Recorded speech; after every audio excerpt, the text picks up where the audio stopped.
अस्सलाम वालेकुम। Welcome to my channel voice over by Amna Shah. I hope कि आप खुश होंगे।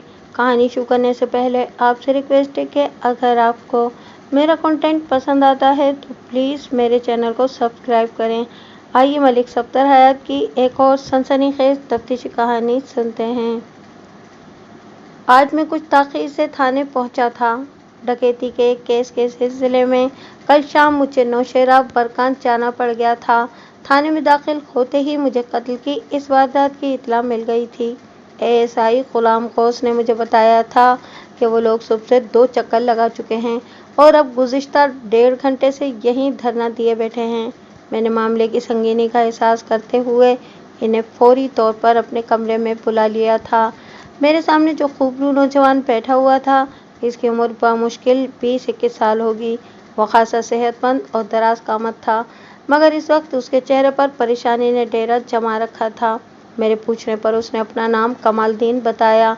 उसके साथ अधेड़ उम्र की एक औरत भी थी। वो कमालदीन की माँ थी।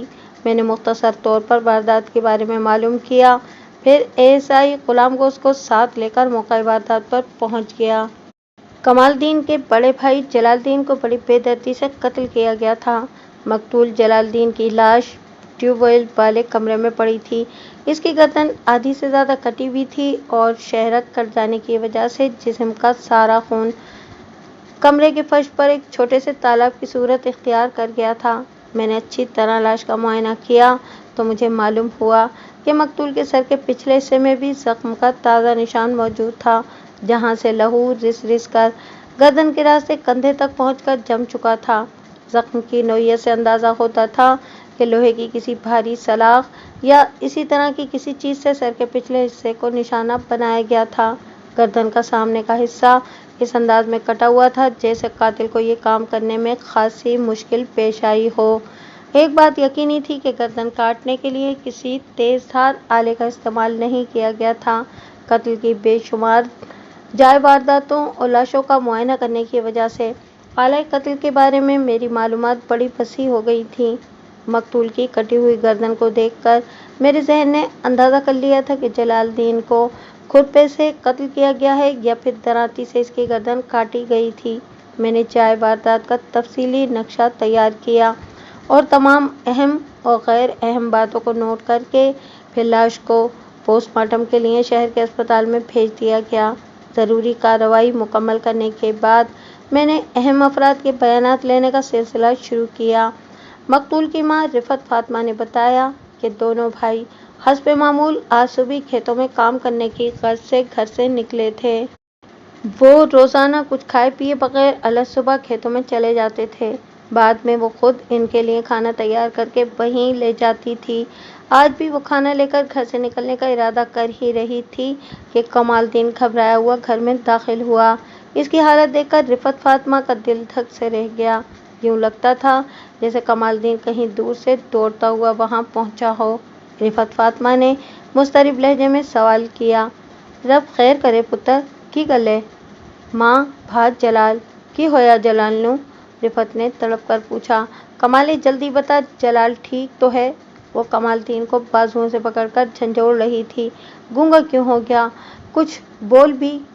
कमालदीन ने गुलूगी लहजे में कहा, माँ भात जलाल दी लाश। हाय मैं मर जावा। रिफत फातिमा ने सीना थाम लिया। वे क्या बक रहा है? वो तो तेरे साथ गया था।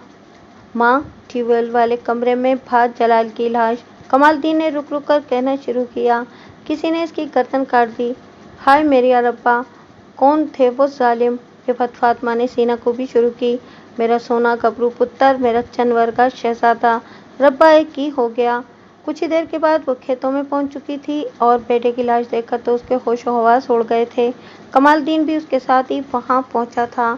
चीख पुकार सुनकर बहुत लोग वहां जमा हो गए थे। ट्यूबवेल वाले कमरे के पास एक जमघटा सा लग गया था। फिर किसी को ख्याल आया कि पुलिस को इस वाक़ये की इत्तला देना चाहिए। इस वक्त तकरीबन 8:30 का वक्त था जब कमालदीन अपनी माँ रिफत फातिमा के हमरा थाने पहुंचा था, मगर मैं चूँकि थाने में मौजूद नहीं था इसलिए फौरी तौर पर मुझसे मुलाकात नहीं हो सकी थी और अब मैं मौका वारदात पर मौजूद था। मैंने एहतियातन ट्यूबवेल वाले कमरे को सरकारी ताला लगवा दिया था। اس سے پہلے میں نے کمرے کا تفصیلی معائنہ کر لیا تھا۔ کمرے کا 1/3 حصہ ٹیوب ویل کے انجن نے گھیر رکھا تھا۔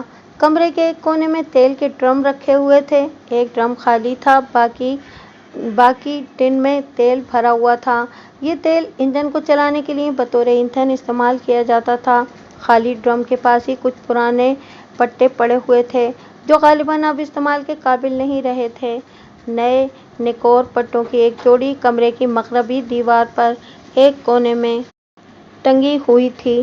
یہ پٹے ٹیوب ویل کے انجن کی موٹر میں استعمال ہوتے تھے۔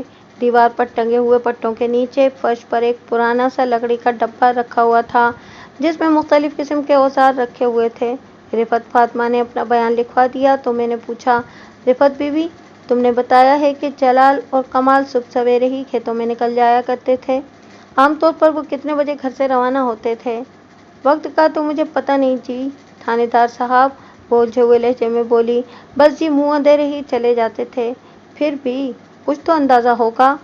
میں کیا بتاؤں، وہ بے چارگی سے بولی۔ اس کے لہجے کا کرب واضح تھا۔ اذانوں کے بعد جاتے تھے؟ میں نے سوال کیا۔ کیا آج بھی وہ اسی وقت گھر سے نکلے تھے؟ ہاں جی۔ گھر سے نکلتے وقت جلال نے تم سے کوئی خاص بات کی تھی؟ اس نے نفی میں جواب دیا۔ میں نے پوچھا، کل رات کوئی خاص واقعہ پیش آیا ہو؟ میرا مطلب ہے کہ جلال نے خلاف معمول کوئی بات کی ہو؟ نہیں جی، کوئی خاص بات نہیں ہوئی، وہ ٹھہر ٹھہر کر بولی۔ سب کچھ ٹھیک ٹھاک ہی تھا۔ یہ مجھے معلوم ہو چکا تھا کہ رفعت فاطمہ کا شوہر اللہ دتا 3 ماہ پہلے دل کا دورہ پڑنے سے مر گیا تھا۔ چند مہینے کے اندر یہ دوسرا صدمہ تھا جو رفعت فاطمہ کو برداشت کرنا پڑ رہا تھا۔ رفعت فاطمہ ایک رکھ رکھاؤ والی عورت تھی۔ اگرچہ اس کی تعلیمی قابلیت صفر تھی، پھر بھی اس کی گفتگو اور انداز میں بہت سلیقہ تھا۔ بہت سے پڑھے لکھے لوگوں کی بنسبت وہ زیادہ سمجھدار اور دور اندیش نظر آتی تھی۔ اس کی بات چیت سے ذہانت ٹپکتی تھی۔ وہ اردو سمجھ تو لیتی تھی مگر بولنے پہ پوری طرح قادر نہیں تھی، چنانچہ ملی جلی اردو اور پنجابی بولتی تھی۔ میں نے پوچھا، رفعت بی بی، گزشتہ دنوں میں جلال کا کسی سے کوئی جھگڑا وغیرہ تو نہیں ہوا تھا؟ تھانے دار صاحب، جلال تو بڑا ہی پیارا بچہ تھا، وہ اپنے لہجے میں اداسی بھر کر بولی۔ اس نے تو آج تک کسی کو پھول تک نہیں مارا۔ وہ خاموش ہو کر خلا میں کھونے لگی۔ جب میں تھانے میں اس سے پہلی مرتبہ ملا تھا تو اس کی حالت بڑی خراب تھی، مگر اب وہ بڑی حد تک خود کو سنبھال چکی تھی اور میرے سوالوں کے بڑے معقول جواب دے رہی تھی۔ میرا خیال ہے اس کی جگہ اگر کوئی دوسری عورت ہوتی تو ہفتوں لگ جاتے اسے سنبھلنے میں۔ موقع واردات کی کارروائی مکمل کرنے کے بعد ہم رفعت فاطمہ کے گھر میں آ گئے تھے اور وہیں بیٹھ کر میں اس کا بیان لے رہا تھا۔ گھر میں کمال الدین اور رفعت فاطمہ کے علاوہ ایک ملازم صورت عورت بھی مجھے نظر آئی۔ رفعت بی بی، ذرا سوچ کر بتاؤ، جلال کی کسی سے دشمنی وغیرہ تو نہیں تھی؟ میرا مطلب ہے، تمہیں کسی پر شک ہے؟ تمہاری نظر میں کون جلال کی جان کا دشمن ہو سکتا ہے؟ کوئی بھی نہیں جی، مجھے تو کسی پر شک نہیں۔ دیکھو بی بی، ہمیں اپنی تفتیش کا آغاز کرنے کے لیے کسی نہ کسی اشارے کی ضرورت ہوتی ہے۔ اگر تم اس سلسلے میں میری مدد نہیں کرو گی تو میں کچھ بھی نہیں کر سکوں گا۔ چند روز کے بعد کیس داخل دفتر ہو جائے گا اور بس۔ اللہ اللہ خیر صلاح۔ میں کچھ دیر تک اس کے بولنے کا انتظار کرتا رہا لیکن وہ نہ جانے کن خیالوں میں گم تھی۔ آخرکار مجھے ہی بولنا پڑا۔ میں نے کہا، رفعت بی بی، میں جلال کی بیوی کا بیان لینا چاہتا ہوں، تم اسے بلاؤ۔ وہ تو دونوں پیو کے گھر جا بیٹھیں۔ رفعت کے لہجے سے بیزاری عیاں تھی۔ کون دونوں؟ زرینہ تے شومو، رفعت فاطمہ نے بتایا۔ نہ وہ منحوس اس گھر میں آتی نہ یہ گھر اجڑتا۔ پتہ نہیں وہ کیسی بری گھڑی تھی جب ان کا پیر اس گھر میں پڑا۔ کیا مطلب؟ میں نے چونک کر اس کی جانب دیکھا۔ کیا تمہاری بہوئیں تمہارے ساتھ نہیں رہتی؟ نہیں جی۔ کیوں؟ میں نے پوچھا۔ کوئی جھگڑا وغیرہ چل رہا ہے کیا ان کے ساتھ؟ بڑی لمبی کہانی ہے جی، وہ قہر آمیز لہجے میں بولی۔ لمبی کہانی کو مختصر بھی تو کیا جا سکتا ہے بی بی، میں نے قدرے سخت لہجے میں کہا۔ کیا تم نہیں چاہتی ہو کہ ہم جلال کے قاتل کو گرفتار کر کے اسے عدالت سے سزا دلوائیں؟ ان کا اس واقعے سے کوئی تعلق نہیں ہے جی، اس نے کہا۔ بس جی، وہ تو ہمارا خاندانی مسئلہ ہے۔ اس کی آنکھوں میں آنسو بھر آئے اور وہ روندے ہوئے لہجے میں بولی، تھانے دار صاحب، میرے سونے پتر کے قاتل کو میرے سامنے لے آؤ، میں آپ ہی اس کی بوٹی بوٹی کروں گی۔ میں نے کہا، یہی تو مشکل ہے، ہمیں جب تک کوئی سراغ نہیں ملے گا ہم قاتل تک کیسے پہنچ سکیں گے؟ خیر، ایک لمحے کے توقف کے بعد میں نے پوچھا، رفت بی بی، اس گھر میں اور کون کون رہتا ہے؟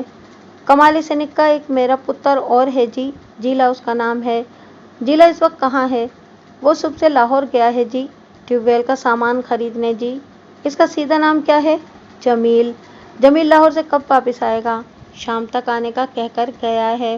ٹھیک ہے، میں نے کہا، وہ جب واپس آ جائے تو اسے کہنا کہ تھانے میں آ کر اپنا بیان لکھوا دے۔ جی۔ میں نے آواز دے کر اے ایس آئی کو کمرے میں بلا لیا۔ اے ایس آئی کے پیچھے پیچھے کمال الدین بھی اندر آ گیا۔ میں نے کہا، غلام خوش، میں تھانے جا رہا ہوں، تم کمال الدین کو لے کر وہیں آ جاؤ، اس کا بیان بھی لینا ضروری ہے۔ غلام گوشت نے کمال الدین کی جانب دیکھا۔ چلو سونیو۔ رفت فاطمہ نے سوالیہ نظروں سے میری جانب دیکھا اور پھر کہا، تھانے دار صاحب، جو بھی پوچھنا ہے یہیں پوچھ لو۔ بی بی، فکر نہ کرو، میں نے تسلی آمیز لہجے میں کہا۔ کمال الدین کو ہم محض قانونی کارروائی کے لیے تھانے لے جا رہے ہیں، اس میں کوئی پریشانی کی بات نہیں ہے، یہ تھوڑی دیر میں واپس آ جائے گا۔ میں چاہتا تو کمال الدین سے وہیں پوچھ گچھ کر سکتا تھا، لیکن میں نے یہ مناسب نہیں سمجھا تھا، پھر خود بھی جلد از جلد تھانے پہنچنا چاہتا تھا۔ آج تھانے میں بھی ایک بہت ضروری کام کرنا تھا، جس کا تعلق ڈکیتی کی اسی واردات سے تھا جس کے سلسلے میں مجھے کل نوشہرہ برقہ جانا پڑا تھا۔ اے ایس آئی کمال الدین کو لے کر وہاں سے روانہ ہو گیا تو میں بھی گلی میں نکل آیا۔ میں نے سوچا تھا کہ تھانے جانے سے پہلے گاؤں کے ایک دو فرد سے پوچھ گچھ ضرور کروں گا، ہو سکتا ہے کہ کوئی کام کی بات معلوم ہو جائے جس سے تفتیش کے رخ کا تعین ہو سکے۔ رفت فاطمہ کی گلی کے کونے پر کریانے کی ایک دکان تھی، میں سیدھا وہاں چلا گیا۔ اس وقت تک پورے ایمن آباد میں جلال کے قتل کی خبر پھیل چکی تھی۔ ایمن آباد کا علاقہ ہی کتنا بڑا تھا، پھر اس زمانے میں تو یہ ایک نہایت ہی چھوٹا سا پنڈ ہوا کرتا تھا۔ دکاندار مجھے دیکھ کر کھڑا ہو گیا۔ آؤ جی آؤ ملک صاحب، میرے تے نصیب جاگ گئے نے۔ اس نے فوراً لکڑی کی پیٹی کھول لی، پھر اس میں سے برف میں دبی ہوئی ایک بوتل نکال کر میری طرف بڑھاتے ہوئے بولا، لو جی ملک صاحب، پانی شانی پیو سرکار۔ میں نے اس کے ہاتھ سے بوتل لیتے ہوئے کہا، کب سے دکان کر رہے ہو بابا؟ مائی باپ، ساری عمر گزر گئی ہے، یہیں کا جم کے پلا ہوں۔ میں نے پوچھا، تمہیں تو معلوم ہی ہوگا، آج صبح کسی نے جلال الدین کو قتل کر دیا ہے۔ آہو جی، وہ گردن کو اوپر نیچے ہلا کر بولا، بہت برا ہوا جی، جلال بڑا سونا جوان تھا، بڑی عزت کرتا تھا بزرگوں کی، سونا رب سب کو ایسی اولاد دے جی۔ تمہارا کیا خیال ہے بابا؟ میں نے پراسرار انداز میں پوچھا، جلال کو کس نے قتل کیا ہوگا؟ رب جانے جی، وہ پرخیال لہجے میں بولا، اس کی تو کسی سے کوئی دشمنی بھی نہیں تھی، کسی سے کوئی لڑائی جھگڑا بھی نہیں سنا۔ میرا مقصد پورا ہوتا ہوا نظر نہیں آ رہا تھا۔ دو چار رسمی سوالات کرنے کے بعد میں آگے بڑھ گیا۔ کچھ دیر کے بعد میں حلوائی کے پاس بھی رک گیا تھا۔ اس کے بعد حجام کی ایک دکان بھی تھی، میں نے وہاں بھی کچھ پوچھ گچھ کی، مگر کام کی بات معلوم نہ ہوئی۔ ایک بات میں نے خاص طور پر نوٹ کی تھی، وہ یہ کہ ہر شخص مقتول کی تعریف کر رہا تھا، کسی ایک شخص نے بھی ابھی تک جلال کے خلاف کوئی بات نہیں کی تھی۔ میرے لیے یہ ایک حیرت انگیز بات تھی، کیونکہ ایسا عام طور پر ہوتا نہیں ہے، اچھے سے اچھے آدمی سے بھی کسی نہ کسی کو کوئی چھوٹی موٹی شکایت ضرور ہوتی ہے۔ ابھی تک کیس کا کوئی سرا ہاتھ نہیں آیا تھا۔ سب سے اہم بات یہ تھی کہ ابھی تک آلہ قتل دستیاب نہیں ہو سکا تھا اور نہ ہی قتل کی کوئی وجہ سامنے آئی تھی۔ ان 2 دنوں میں کوئی ایک بات بھی مجھے معلوم ہو جاتی تو میں اپنی تفتیش کو آگے بڑھا سکتا تھا۔ میں تھانے پہنچا تو کمال الدین برآمدے میں ایک بینچ پر بیٹھا میرا انتظار کر رہا تھا۔ اپنے کمرے میں پہنچنے کے بعد میں نے فوراً اسے بلوا لیا۔ وہ آج دوسری بار میرے روبرو بیٹھا ہوا تھا۔ ہاں بھائی کمال الدین۔ وہ بیٹھ چکا تو میں نے کہا، تمہارے بھائی کا قتل ہو گیا ہے، یقیناً تم چاہو گے کہ قاتل جلد از جلد گرفتار ہو جائے اور میں نے اس کی آنکھوں میں آنکھیں ڈال کر اپنا جملہ ادھورا چھوڑ دیا۔ آہو جی، تو پھر سچ سچ بتاؤ، آج صبح ہوا کیا تھا؟ اماں نے سب کچھ تو بتا دیا ہے۔ اوئے اماں کے گھوڑے، جو میں پوچھ رہا ہوں اس کا جواب دو۔ پوچھو جی، وہ مسکین صورت بنا کر بولا، جب تم دونوں بھائی گھر سے روانہ ہوئے تھے تو کیا ہوا تھا؟ ہونا کیا تھا جی، وہ اٹک اٹک کر بولنے لگا۔ وہ ٹھیٹھ پنجابی زبان میں بات کر رہا تھا۔ اگر میں اس کا بیان منوان تحریر کر دوں تو بیشتر لوگوں کے لیے سمجھنا دشوار ہو جائے گا، اس لیے میں پنجابی آمیز اردو کا سہارا لے رہا ہوں۔ वो कह रहा था, सुबह हम दोनों पहले ट्यूबवेल पर गए थे। भाई जलाल ने मुझसे कहा था कि मैं खेतों में चला जाऊं और वाडी वगैरह शुरू कर दूं। वो दूसरी जानिब के खेतों को पानी देने के लिए ट्यूबवेल चलाना चाहता था। इसने बताया था कि वो थोड़ी ही देर बाद मेरे पास आकर मेरा हाथ बटाएगा। मैं तो जाकर अपने काम में जुट गया था जनाब। काफ़ी देर गुजर गई लेकिन भाई जलाल ना आया तो मुझे इसकी फिक्र हुई। इसी वक्त मुझे एहसास हुआ कि ट्यूबवेल भी नहीं चल रहा था क्योंकि मुझे उसकी आवाज़ नहीं आ रही थी। ये एक गैर मामूली बात थी। मैं एकदम परेशान हो गया। इस वक्त तक अच्छी खासी धूप निकल आई थी। मैंने सोचा कि चलकर देखता हूँ आखिर मामला क्या है। फिर जी, जब मैं ट्यूबवेल वाले कमरे में पहुँचा तो वहाँ भाई जलाल। बोलते बोलते उसकी आंखों में आंसू उतर आए। जब तुम ट्यूबवेल वाले कमरे में पहुँचे तो तुमने क्या देखा? भाई जलाल, खूनो खून पड़ा था जी, उसका गला कटा हुआ था। फिर तुमने क्या किया? मेरे तो हाथ पांव फूल गए थे जी। वो थूक निकलकर अपने हलक को तर करते हुए बोला। मैं दौड़ा दौड़ा अम्मा के पास पहुंचा, फिर इसे लेके थाने आ गया। कमालदीन, ज़रा सोच कर बताओ, जलाल की किसी से दुश्मनी तो नहीं थी? नहीं जी।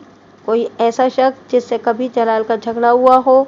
वो कुछ देर सोचने के बाद बोला, वैसे तो भाई जलाल बहुत ठंडी तबीयत वाला था, मगर एक बार मैंने इसे बहुत गुस्से में देखा था। एक लम्हे के तवक्कुफ के बाद उसने बताया, वो जी बात ही कुछ ऐसी हो गई थी। अच्छू को ऐसा नहीं कहना चाहिए था। मैंने पूछा, कौन अच्छू? क्या कह दिया था अच्छू ने? अच्छू हमारा साला था जनाब, कमाल ने कहा। बड़ा खुदसर मुंडा है वो।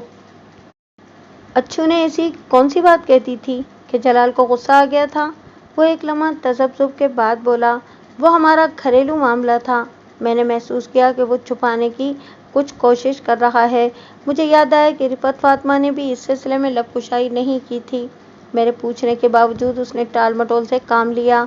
मकतूल जलालदीन और उसके छोटे भाई कमालदीन की बीवियां मैके जा बैठी थीं। इसकी कोई बड़ी वजह हो सकती थी, लेकिन माँ बेटे इस सिलसिले में जबान खोलते हुए हिचकिचा रहे थे। जाहिर है इसके पसे पर्दा कोई ऐसी बात ज़रूर थी जिसे वो पोशीदा रखना चाहते थे। मैंने ज़रा घुमा फिरा कर उसे कुरेदने की कोशिश की। कमालदीन, तुम्हारी माँ ने बताया था कि तुम्हारा छोटा भाई जमील उर्फ जीला आज सुबह लाहौर गया है ट्यूबवेल का कुछ सामान खरीदने के लिए। तुम्हें तो यकीनन मालूम होगा कि वो कौन सा सामान लाने गया है। नहीं जी, मैं कुछ नहीं जानता। फिर तो तुम्हें यह भी मालूम नहीं होगा कि वो वापस कब आएगा। जी थानेदार साहब, उसके चेहरे पर नागवारी थी। जीला जाने और उसकी मासी जाने। मैंने चौंक कर उसकी जानिब देखा।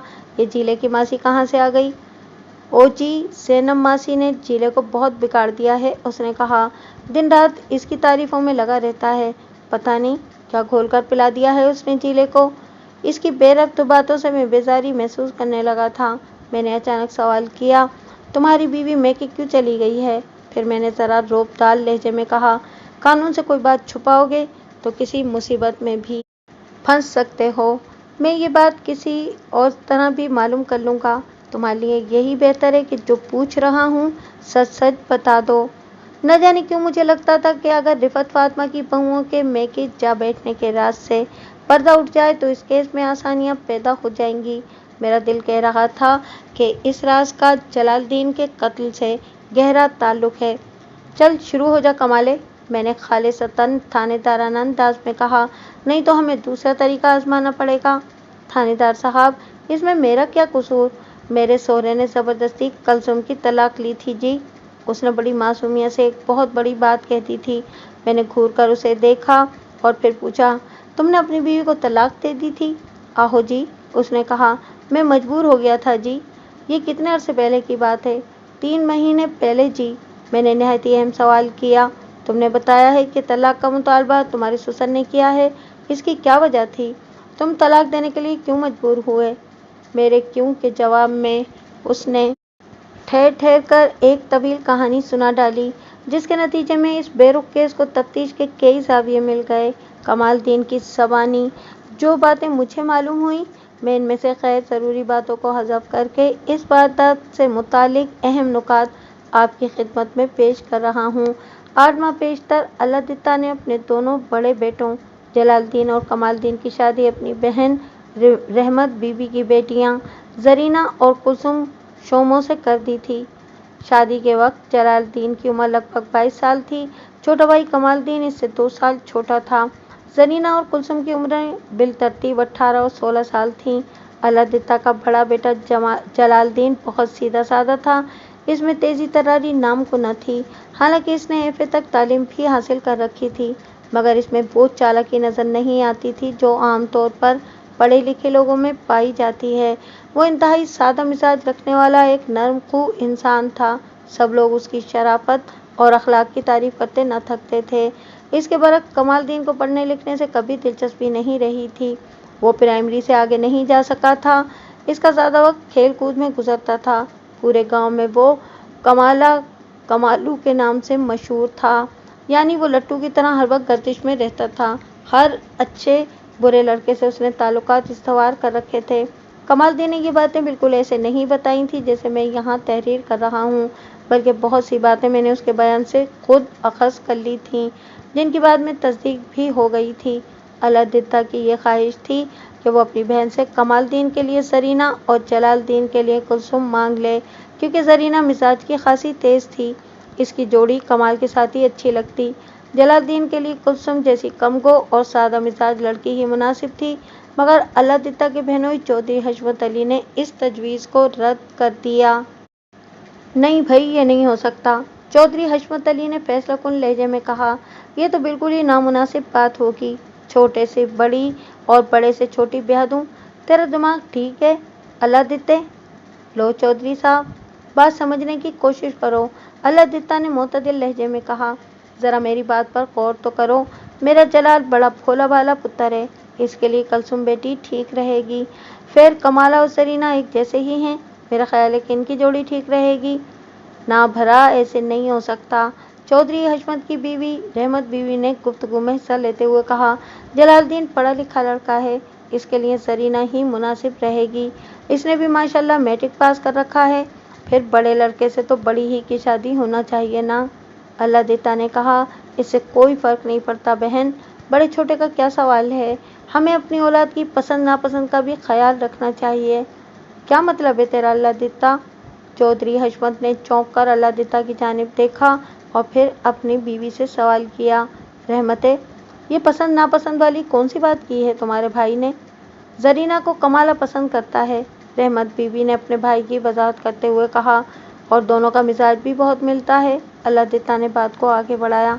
نہ بابا نہ، چودھری حشمت نے نفی میں گردن ہلاتے ہوئے کہا، یہ نہیں ہو سکتا۔ الادتہ، وہی ہوگا جو میں نے کہہ دیا، رحمت بیوی نے اپنے شوہر کی ہاں میں ہاں ملاتے ہوئے کہا۔ بھرا، ہم تو بڑے کو بڑی اور چھوٹے کو چھوٹی ہی دیں گے۔ اچھی طرح سوچ لیں آپ، الادتہ نے کہا، آپس میں صلاح مشورہ بھی کر لیں، مجھے کوئی جلدی نہیں ہے۔ الادتہ، سوچنا کیا ہے ہم نے؟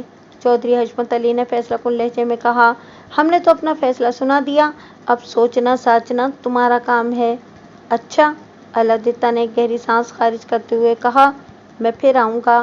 چودھری حشمت علی خیالی کا رہنے والا تھا۔ وہ خاندانی زمیندار تھا، 1.5 مربع زمین اس کے پاس تھی۔ الادتہ کئی ماہ تک اس کے گھر کے چکر لگاتا رہا، مگر بات بن کر نہ تھی۔ حشمت علی اور رحمت بیوی کی زبان پر بس ایک ہی بات تھی کہ وہ زرینہ کا رشتہ جلال الدین اور کلثوم کا رشتہ کمال الدین ہی کو دیں گے۔ دوسری صورت میں الادتہ اگر چاہے تو اپنے بیٹوں کا کہیں اور رشتہ کر لے۔ الادتہ کے لیے ان کی بات مان لینے میں کوئی قباحت تو نہ تھی، مگر وہ چاہتا تھا کہ کمال الدین کی شادی زرینہ سے ہو جائے۔ وہ کمال الدین کے دلی جذبات کو سمجھتا تھا۔ اسے یہ بات بھی معلوم تھی کہ زرینہ کا رجحان بھی کمال الدین ہی کی طرف ہے۔ جلال الدین کے ساتھ معاملہ ذرا دوسری نوعیت کا تھا۔ وہ اپنے باپ کا فرما بردار تھا، اس کی بات کو ٹال نہیں سکتا تھا۔ الادتہ کی زبان سے نکلا ہوا ایک ایک لفظ اس کے لیے حکم کا درجہ رکھتا تھا۔ باپ جو بھی کہہ دیتا وہ کبھی انکار نہ کرتا۔ آخر کار الادتہ ہی کو ہار ماننا پڑی۔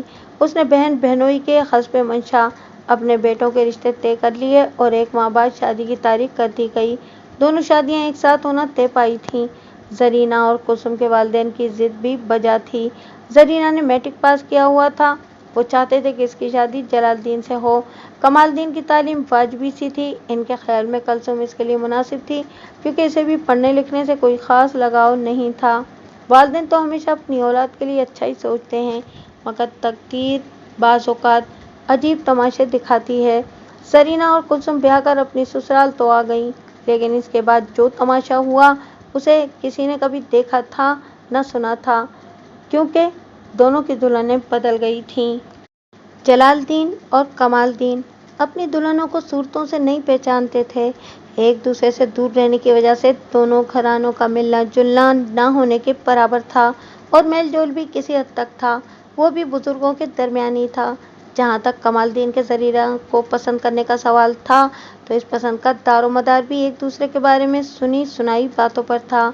बचपन में अगर उन्होंने एक दूसरे को देख भी रखा था तो ये बहुत पुरानी बात थी। अब तो इनकी सूरतों में इतनी तब्दीली पैदा हो चुकी थी कि वो सिर्फ नाम शनासा रह गए थे। शादी के दूसरे रोज जब जरीना के कमरे से कमालुद्दीन और कुलसुम के कमरे से जलालुद्दीन को बरामद होते देखा गया तो एक हंगामा उठ खड़ा हुआ। खुदा जाने ऐसा कैसे हो गया था। दुल्हनों के कमरे किस तरह बदल गए थे, या दूल्हा अपनी अपनी दुल्हन की बजाय दूसरे की दुल्हन के कमरे में कैसे पहुंच गए थे। मगर अब क्या हो सकता था। जो हो चुका था बहुत ही शर्मनाक था। दुल्हनों के पिंड की कई औरतें बारात के साथ एमनाबाद आई हुई थीं। ये बात छुपने वाली नहीं थी। दोपहर तक एमनाबाद, ख्याली, हिंदूचक और पिपली वाला के अलावा कई दूसरे गांव तक ये खबर पहुंच चुकी थी।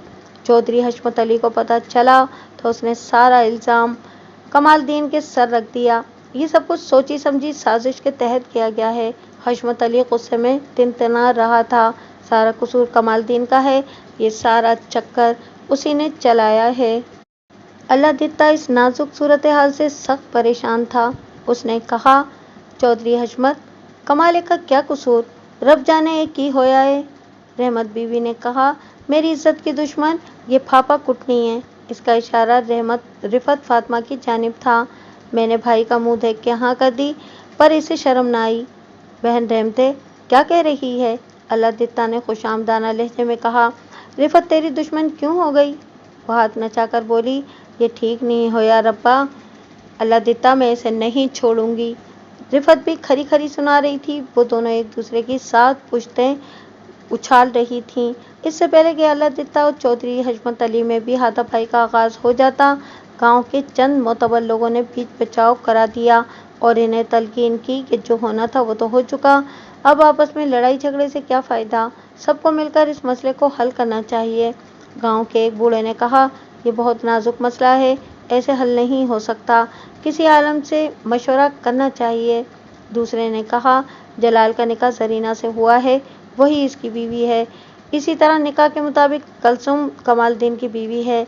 जलालुद्दीन ने कहा, ये दीन का मामला है, जो जिसके मुंह में आ रहा है बोल रहा है, हमें किसी आलिम दीन से सलाह लेनी चाहिए।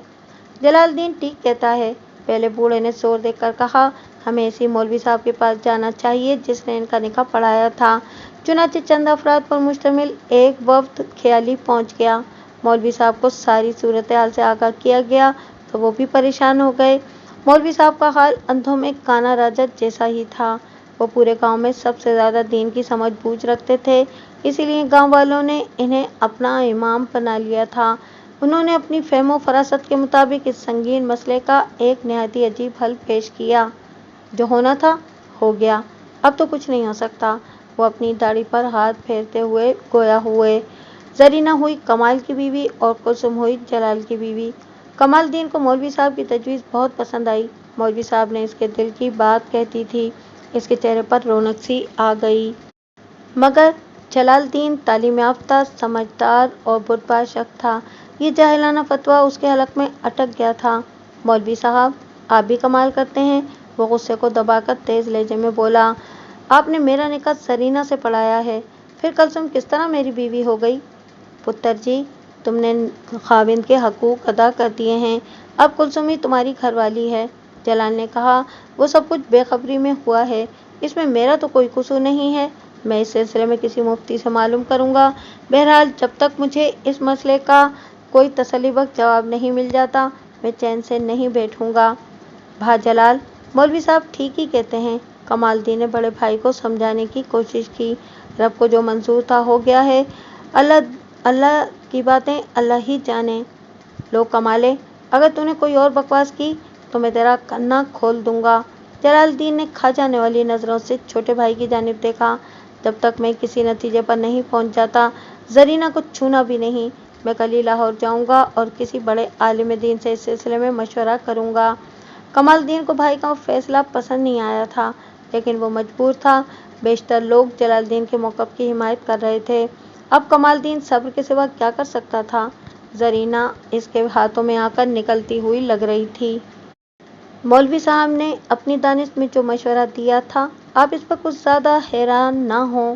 दूर दराज के गांव देहातों में इस ज़माने में किस्मत ही से कोई ऐसा मौलवी मिलता था जो दीन के काम को पूरी तरह समझता हो। बल्कि मैं तो बाज़ ऐसे इलाकों से भी वाकिफ़ हूँ जहाँ कोई एक शख्स भी ऐसा नहीं पाया जाता जो सही मायनों में बकरा ज़िबा करना जानता हो।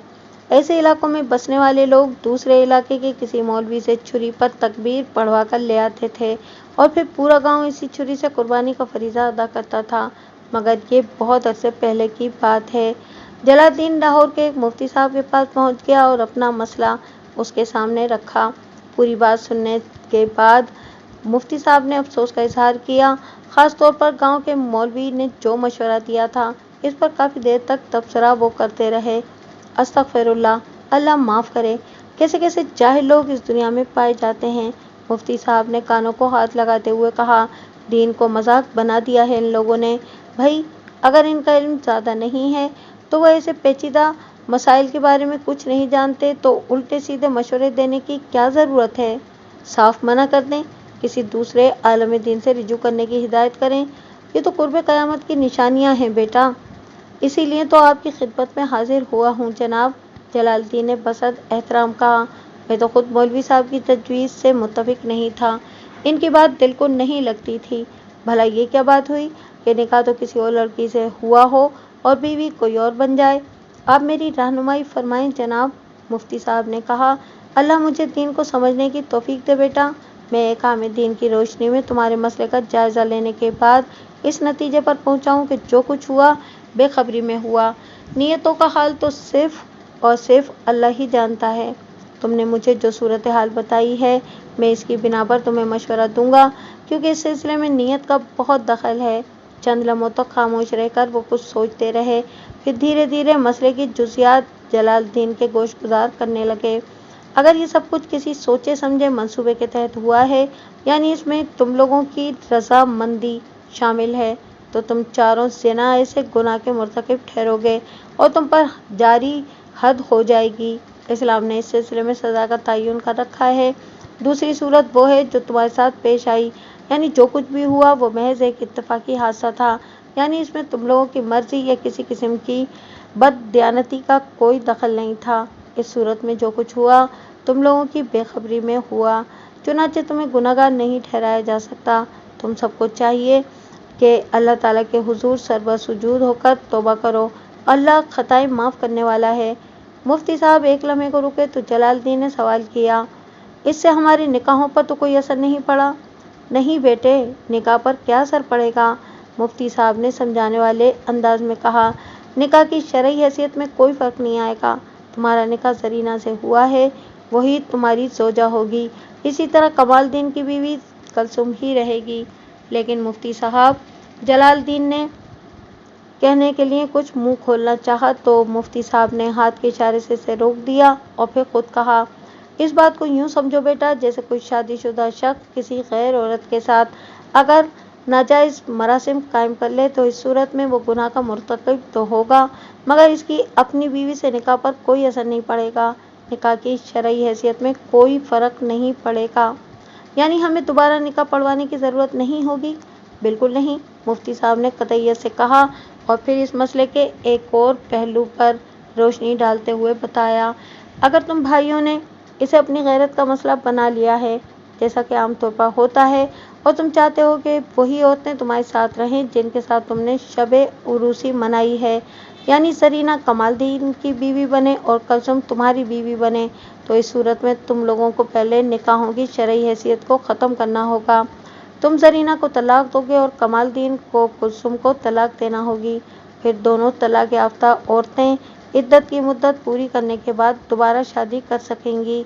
इस वक्त अगर तुम चाहो तो कुलसुम के साथ निकाह पढ़वा सकोगे, इसी तरह कमालदीन का निकाह जरीना से हो सकेगा। वैसे अगर तुम अपनी तसल्ली करना चाहते हो तो किसी दूसरे आलिम दीन से भी मशवरा कर लो। जलालुद्दीन की तसल्ली हो गई थी, अब वो किसी और से मशवरा नहीं करना चाहता था।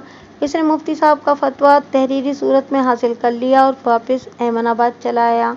कमालुद्दीन ने इस फतवे को मानने से इनकार कर दिया। जरीना मेरी बीवी है, मौलवी साहब ने जो कह दिया है वही ठीक है। जलालुद्दीन ने इसे बहुत समझाया। अल्लाह की नसीहतों का भी कोई असर न हुआ।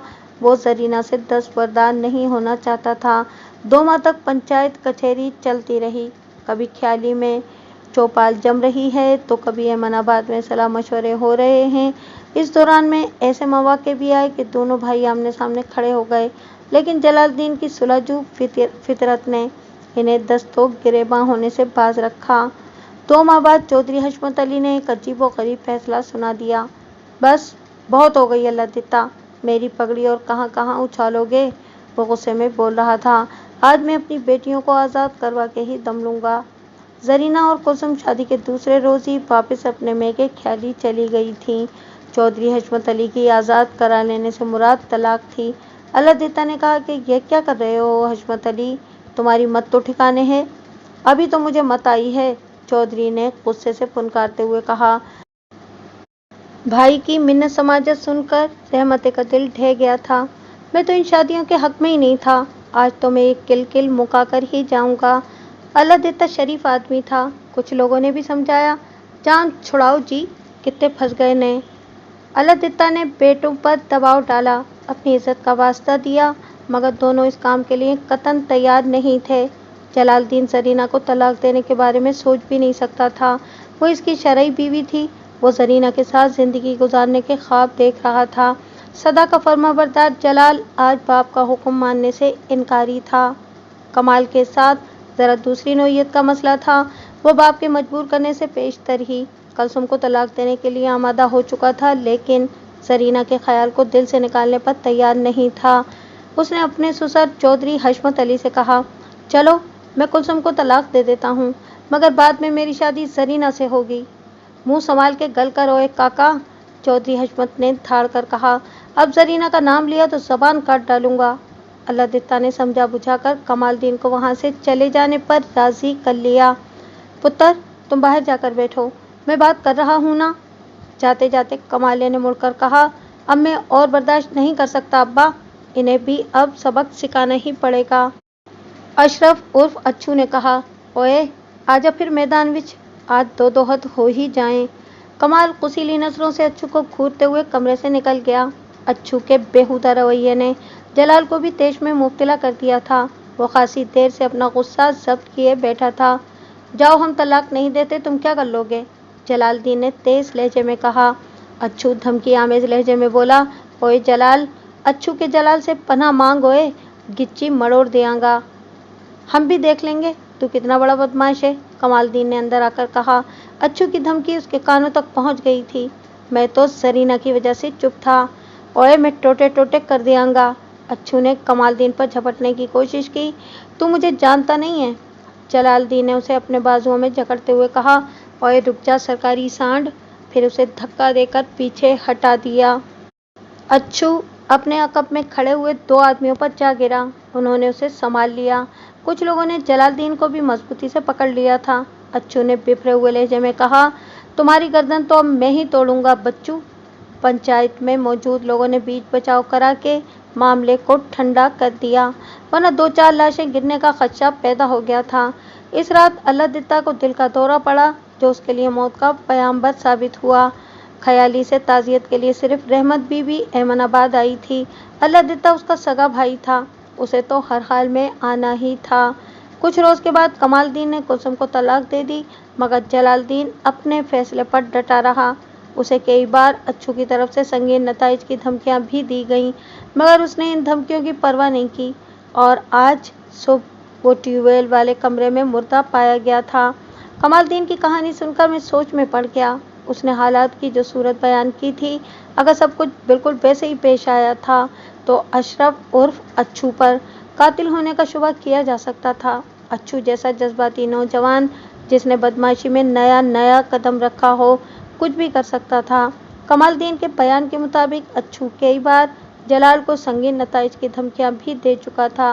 मैंने फैसला किया कि आज ही ख्याली जाऊंगा और चौधरी हशमत से मुलाकात अब बहुत ज़रूरी हो गई थी। मैं ख्याली जाने से पहले बहुत सी बातों की तस्दीक कर लेना चाहता था। मैंने अपनी मेज़ की दराज में से एक सोने का तावीज़ निकालकर कमालदीन को दिखाते हुए पूछा, इसे पहचानते हो? आज सुबह जब मैं ट्यूबवेल वाले कमरे का मुआयना कर रहा था, मुझे इंजन की मोटर के पास कोई चमकदार चीज़ नज़र आई थी। मैंने झुककर बगौर इस चीज़ का जायज़ा लिया तो चौंक उठा। वो सोने का एक तावीज़ था जिसे रेशमी स्याह डोरी में पिरोया गया था। तावीज़ की डोरी का बंद खुला हुआ था। मेरे हाथ में वो तावीज़ देखकर कमाल की आंखों में शनासाई की चमक नमूदार हुई। ये आपको कहाँ से मिला है जी? मैंने तावीज़ उसकी जानिब बढ़ाते हुए कहा। तो तुमने इसे पहचान लिया? आहो जी, भला कैसे नहीं पहचानूंगा? वो तावीज़ को अपनी उंगलियों से टटोलते हुए बोला, ये तो जीले का तावीज़ है। ये आपके पास कैसे आ गया जी? उसके जवाब ने जहाँ मुझे थोड़ा सा मायूस किया था, वहीं मुझे हैरत का एक झटका भी लगा था। मैं तवक्को कर रहा था कि इस तावीज़ का कोई ना कोई ताल्लुक अच्छू से ज़रूर निकलेगा, मगर कमालदीन इसको जीले की मिल्कियत बना रहा था। ये वाकई हैरानकुन इंकिशाफ था। तुम्हें पूरा यकीन है कि ये जीले ही का तावीज़ है? मैंने उसके हाथ से तावीज़ ले लिया। तुमने आखिरी मर्तबा इसे जीले के पास कब देखा था? वो पूरे बसूक से बोला, आखिरी मर्तबा का क्या सवाल है जी? ये तो हर वक्त उसके गले में लटकता रहता है। ठीक है, मैंने तावीज़ को वापस दराज में डालते हुए कहा। वो सवालिया नज़रों से मेरी तरफ देख रहा था। मैंने उसकी कैफियत को नज़रअंदाज करके 2-4 रस्मी सवालात पूछे, फिर उसे जाने की इजाज़त दे दी। वो कमरे से निकल रहा था तो मैंने आवाज़ देकर उसे रोक लिया। वो मुड़ा तो मैंने उससे कहा कि जीला लाहौर से वापस आ जाए तो उसे थाने भेज देना।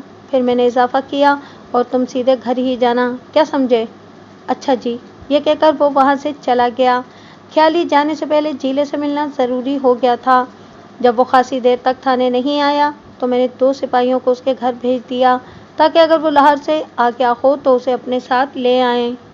कुछ ही देर बाद जमील उर्फ जीला थाने में मौजूद था। वो घर पहुंचा ही था कि मेरे भेजे हुए सिपाही भी वहां पहुंच गए थे। जीले के साथ रिफत फातिमा भी आई थी। मैंने रिफत फातिमा को बरामदही में बैठा रहने दिया और जीले को अपने कमरे में बुला लिया। वो 18-19 साल का एक खूबरू नौजवान था। उसकी उठान से अंदाज़ा हो रहा था कि आगे चलकर कड़ियल जवान निकलेगा। मैंने उसकी आंखों में एक ख़ास किस्म की चमक वाज़े तौर पर नोट की थी। वो मेरी मेज़ के सामने आकर खड़ा हो गया। उसने पापलेन की कमीज़ और कोरे लट्ठे की धोती पहन रखी थी। मैंने उसे एक कुर्सी पर बैठने का इशारा किया और फिर कहा, मुझे तुम्हारे भाई की मौत का दिली सदमा हुआ है। मैं जल्द से जल्द उसके कातिल को ढूंढ निकालूंगा। वो खामोश नज़र से मुझे देखता रहा। मैंने पूछा, तुम आज सुबह कितने बजे लाहौर रवाना हुए थे? कोई 7 बजे जनाब। उसके लहजे में दुख की आमेज़िश थी। भाई की मौत ने उसे खासा मुतासिर किया था। मैंने सवाल किया, जब तुम घर से निकले थे उस वक्त जलालुद्दीन घर में ही था? उसने बताया, नहीं जी, वो तो सुबह सवेरे भाई कमाल के साथ खेतों में चला जाता था। सुबह सवेरे कितने बजे? मुझे नहीं पता जी, जमील ने कहा। मैं देर से सोकर उठता हूँ। वो जब खेतों में जाते हैं तो मैं सो रहा होता हूँ। आज मुझे लाहौर जाना था इसलिए अम्मा ने जल्दी जगा दिया था। मैंने कहा, तुम्हारे घर से निकलकर सड़क तक जाने के लिए खेतों में से गुजरना पड़ता है। सड़क तक जाने वाली पगडंडी ट्यूबवेल के करीब से गुजरती है। जब तुम लाहौर जाने के लिए ट्यूबवेल के पास से गुजर रहे थे तो तुमने जलालुद्दीन को देखा था? जी हाँ, देखा था, वो ठोस लहजे में बोला। मैंने पूछा, तुम्हारी इससे कोई बात हुई थी? नहीं जी, भाई जलाल इस वक्त ट्यूबवेल की धार के नीचे बैठा नहा रहा था। उसका जवाब सुनकर मेरे दिमाग में जैसे एक नन्हा सा बल्ब जलने बुझने लगा। कमालुद्दीन ने अपने बयान में बताया था कि जब उसने खासी देर तक ट्यूबवेल की आवाज़ नहीं सुनी तो उसे तशवीश हुई और वह जलाल को देखने ट्यूबवेल के कमरे की जानिब आया था जहाँ इसे भाई की लाश मिली थी। इस वक्त तकरीबन 8 बजे का वक्त था, जबकि जमील ट्यूबवेल के नज़दीक से 7 बजे गुजरा था और उसने जलाल को वहाँ नहाते हुए देखा था। यानी उस वक्त ट्यूबवेल चल रहा था, वरना जलाल के नहाने का क्या सवाल था? क्या तुम्हें यकीन है कि वो जलाल ही था जो ट्यूबवेल की धार के नीचे बैठा था? मैंने सवाल किया। जी हाँ, मुझे यकीन है। मैंने कहा, यह बात वसूख से किस तरह कह सकते हो तुम? मैं खुद कई बार ट्यूबवेल की धार में गुसल कर चुका हूँ। जब ट्यूबवेल की धार नहाने वाले के सर पर गिरती है तो धार का पानी एक गिलाफ की सूरत में नहाने वाले को ढांप लेता है। फिर नहाने वाले का रुख भी ट्यूबवेल वाले कमरे की जानिब होता है, यानी देखने वाले सिर्फ उसकी पुश्त को ही देख सकते हैं, वो भी इस सूरत में कि अगर बहुत ही करीब से देखा जाए। तुमने पगडंडी पर से गुजरते हुए कैसे पहचान लिया कि नहाने वाला शख्स तुम्हारा भाई जलाल ही था? वो एक लम्हे के लिए तजब्जुब का शिकार नजर आया। उसकी चमकदार गहरी आंखों में उलझन के आसार दिखाई दिए थे, लेकिन दूसरे ही लम्हे वो पुरएतमाद लहजे में बोला, करीब ही ट्यूबवेल वाले कमरे की दीवार के साथ भाई जलाल के कपड़े पड़े हुए देखे थे मैंने। इसकी दलील में वजन था। मैंने पूछा, तुमने वहां रुककर जलाल के नहाने का इंतजार किया था? नहीं जनाब। यानी इस वक्त तुम्हारी जलाल से कोई बात नहीं हुई थी? वो बोला, इस वक्त बात करने की ज़रूरत ही नहीं थी। कल रात ही भाई जलाल ने मुझे कह दिया था कि मैं सुबह लाहौर जाकर ट्यूबवेल का कुछ सामान ले आऊं। तुम वो सामान लाहौर से ले आए हो? जी हाँ। मैंने पूछा, तुम किस किस्म का सामान लेने गए थे? मोटर के पट्टों की एक जोड़ी लाना थी, मोटर के बुश थे और कुछ दूसरा सामान था। उसने फरफर तफसील बयान कर दी। मैंने सुबह ट्यूबवेल वाले कमरे में नए पट्टों की एक जोड़ी मगरबी दीवार पर टंगी देखी थी। खैर ये कोई इतनी अहम बात नहीं थी। आमतौर पर एहतियातन ऐसी चीज़ें मंगवा ली जाती हैं। मोटर का पट्टा किसी वक्त भी टूट सकता था। मैंने मेज़ की दराज खोली, फिर वही तावीज़ उसके सामने रख दिया जिसके बारे में कमालदीन ने बताया था कि वो जमील के गले का तावीज़ था। तलाई तावीज़ पर निगाह पड़ते ही वो चौंक गया। मैंने पहली मर्तबा उसकी आंखों में बेचैनी के आसार देखे थे। उसने झपट कर वो तावीज़ मेरी मेज़ से उठाने की कोशिश की, लेकिन मैंने उसकी कोशिश नाकाम बना दी। ये मेरा तावीज़ है, आपके पास कैसे पहुंच गया? मैंने उसके सवाल को नज़रअंदाज करते हुए सवाल किया, तुमने ये तावीज़ कहाँ रखा था? यह हमेशा मेरे गले में रहता है, उसने जल्दी से कहा, लेकिन आज सुबह जब मैं उठा तो यह गायब था। मुझे पहले ही देर हो चुकी थी। अम्मा ने हालांकि मुझे जल्दी जगा दिया था, फिर भी घर से निकलते निकलते 7 बज ही गए थे। इसी अफरा तफरी में मैं तावीज़ भी तलाश नहीं कर सका। तुम जब रात को सोने के लिए लेटे तो ये तुम्हारे गले में मौजूद था? जी हाँ, मौजूद था। मैंने पूछा, तुम जिस कमरे में सोते हो वहाँ और कौन कौन सोता है? मैं और भाई कमाल एक ही कमरे में सोते हैं, उसने कहा। पहले भाई कमाल और भाई जलाल दूसरे कमरे में सोते थे, फिर शादी वाले झगड़े के बाद से भाई ने, मेरा मतलब है कि भाई कमाल ने मेरे कमरे में सोना शुरू कर दिया था। मैंने इस तलाई तावीज़ को वापस दराज में डाल दिया। इस केस की गुमशुदा कड़ियाँ एक एक करके मिल रही थीं, मगर इसके साथ ही मेरे लिए उलझनों में इजाफा होता जा रहा था। बहुत सी बातें वजाहत तलब थीं। जब तक इनकी वजूहात सामने नहीं आ जाती, तफ्तीश में दुश्वारी के इम्कानात थे। मेरी तफ्तीश के नतीजे में अब तक 3 मशकूक अफराद सामने आ चुके थे। एक अशरफ उर्फ अच्छू था। अच्छू के पास जलाल को कत्ल करने का मजबूत जवाब था। जलाल ने इसके हस्ब मंशा अभी तक जरीना को तलाक नहीं दी थी। फिर अच्छू कई बार जलाल को जान से मार देने की धमकी भी दे चुका था। वो अपने ख़ानदान की बेइज्जती का बदला लेने के लिए उसे कत्ल कर सकता था। इसके बाद मकतूल के भाई कमाल और जमील थे। दोनों ने कुछ ऐसे बयानात दिए थे जिनसे एक दूसरे की नफ़ी होती थी। कमाल के बयान के मुताबिक ट्यूबवेल चला ही नहीं था। इस बात की तरतीब जमील के बयान से हो जाती थी। जमील ने मकतूल को नहाते हुए देखा था।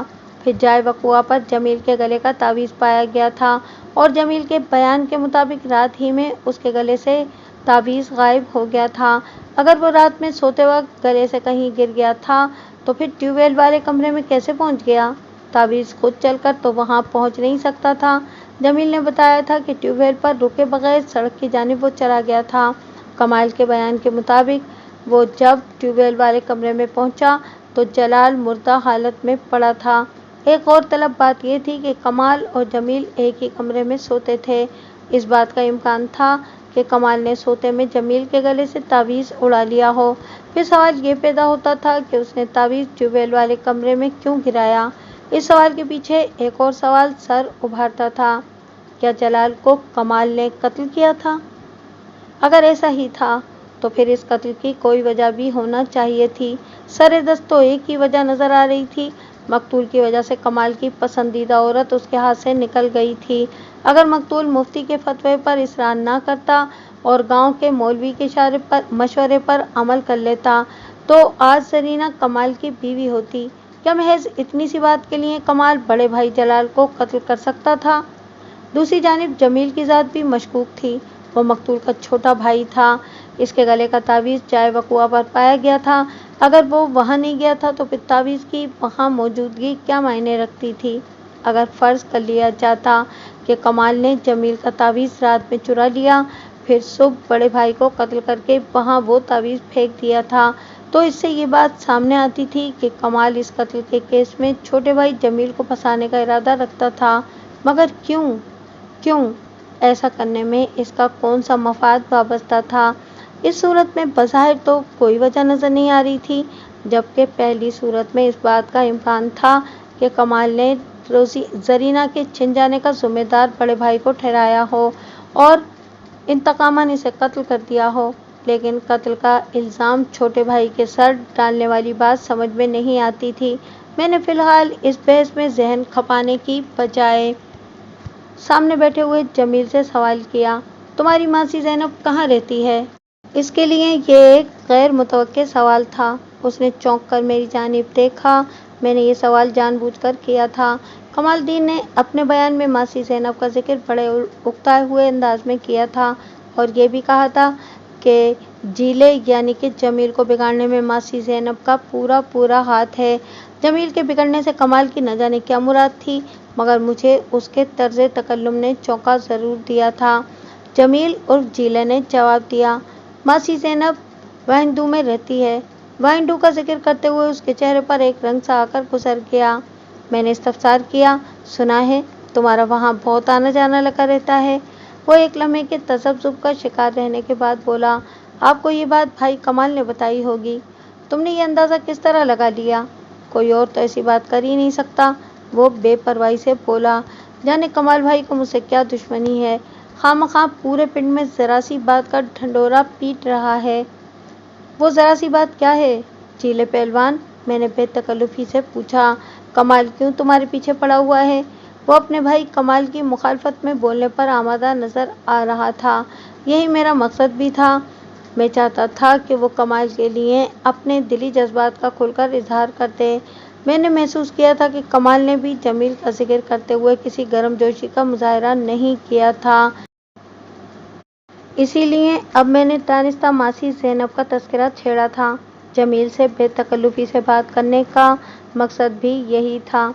وہ جی کوئی خاص بات نہیں ہے تھانے دار صاحب، جمیل نے بتایا۔ آپ ہی بتائیں، پیار کرنا کوئی جرم تو نہیں ہے نا جی؟ پیار کرنا واقعی جرم نہیں تھا۔ میں نے پوچھا، کیا تم کسی کی محبت میں گرفتار ہو؟ اپنے گریبان میں کوئی نہیں جھانکتا جناب۔ وہ میرے سوال کو نظر انداز کرتے ہوئے اپنی ہی ترنگ میں بول رہا تھا، خود تو زرینہ کے چکر میں خوار پھرتا ہے، دن رات اس کے نام کی مالا جپتا ہے اور چلا ہے ہم پر پابندیاں لگانے۔ آخری الفاظ ادا کرتے ہوئے اس کے چہرے پر ناپسندیدگی کے جذبات نمایاں ہو گئے تھے۔ میں نے پوچھا، کمال نے تم پر کیا پابندی لگا دی ہے؟ وہ ہر وقت مجھے وہنڈو جانے پر ڈانٹ ڈپٹ کرتا رہتا ہے، جمیل نے کہا۔ حالانکہ اب تو میں نے وہاں جانا بہت ہی کم کر دیا ہے۔ پچھلے 8-10 دن سے میں نے ادھر کا رخ بھی نہیں کیا۔ اس نے 8-10 روز کا تذکرہ اس انداز سے کیا تھا جیسے 8-10 مہینے کی بات کر رہا ہو۔ وہنڈو اور ماسی زینب کے ذکر پر میں نے اس کے چہرے پر ایک خاص قسم کی سرخی جھلکتی دیکھی تھی۔ مجھے یقین ہو گیا کہ دال میں کچھ کالا ہے۔ ظاہر تھا کہ کوئی دل کا معاملہ تھا، کسی لڑکی کا چکر تھا۔ میں نے پوچھا، کیا تم پہلے روزانہ وہنڈو جایا کرتے تھے؟ وہ کرسی پر پہلو بدل کر رہ گیا مگر منہ سے کچھ نہیں بولا۔ میں نے اس کی دکھتی رگ پر انگلی رکھتے ہوئے کہا، ماسی زینب کی بیٹی کا نام کیا ہے؟ رجو۔ اس کے منہ سے یہ نام بے ساختہ ادا ہوا تھا۔ پھر وہ ذرا سنبھل کر بولا، نام تو اس کا رضیہ ہے مگر سب اسے رجو رجو کہتے ہیں۔ میں نے اچانک سوال کیا، تم لاہور سے ٹیوب ویل کا جو سامان خرید کر لائے ہو وہ کہاں ہے؟ وہ جی تو گھر میں رکھا ہے۔ وہ میرے غیر متوقع سوال سے گڑبڑا گیا تھا۔ میں نے گھر میں قدم رکھا ہی تھا کہ سپاہی مجھے لینے آ گیا تھا۔ تم نے وہ سامان کس دکان سے خریدا تھا؟ میرا مطلب ہے کہ اس سامان کی کوئی رسید تو ہوگی نا تمہارے پاس؟ جی ہاں، میرے پاس رسید موجود ہے۔ اس نے اپنی دھوتی کی ڈب میں سے ایک مڑا توڑا کاغذ نکال کر میری جانب بڑھاتے ہوئے کہا، یہ لیں جناب رسید۔ میں نے اس رسید کا بغور مطالعہ کیا۔ वो ब्रांड बुश रोड लाहौर की एक दुकान का कैश मेमो था, जिसके मुताबिक एक जोड़े ट्यूबवेल की मोटर के पट्टे, मोटर के बुश और दीगर छोटा मोटा सामान खरीदा गया था। कैश मेमो पर आज की तारीख दर्ज थी। इस रोज 18 तारीख थी। ये रसीद जमील की मौका वारदात से अदम मौजूदगी को जाहिर करती थी, मगर मेरा शक अभी दूर नहीं हुआ था। मैंने इस रसीद को अपनी मेज की दराज में डालते हुए सवाल किया, तुम किस बस में बैठकर लाहौर गए थे? वो ठग से बोला, चौधरी ट्रेवल्स। तुम जब बस में सवार हुए क्या वक्त हो रहा था? मैंने अपने बराबर में बैठे हुए मुसाफिर की घड़ी में वक्त देखा था। उसने बताया, इस वक्त 7:25 हो रहे थे। तुम्हारे ख्याल में जलालुद्दीन का कातिल कौन हो सकता है? ये मालूम करना तो आपका काम है। उसके लहजे से एतमाद झलक रहा था। मैंने कहा, हम तो मालूम कर ही लेंगे। तुम्हें अगर किसी पर शक हो तो उसका नाम बता दो, इस तरह हम जल्द से जल्द कातिल तक पहुंच जाएंगे।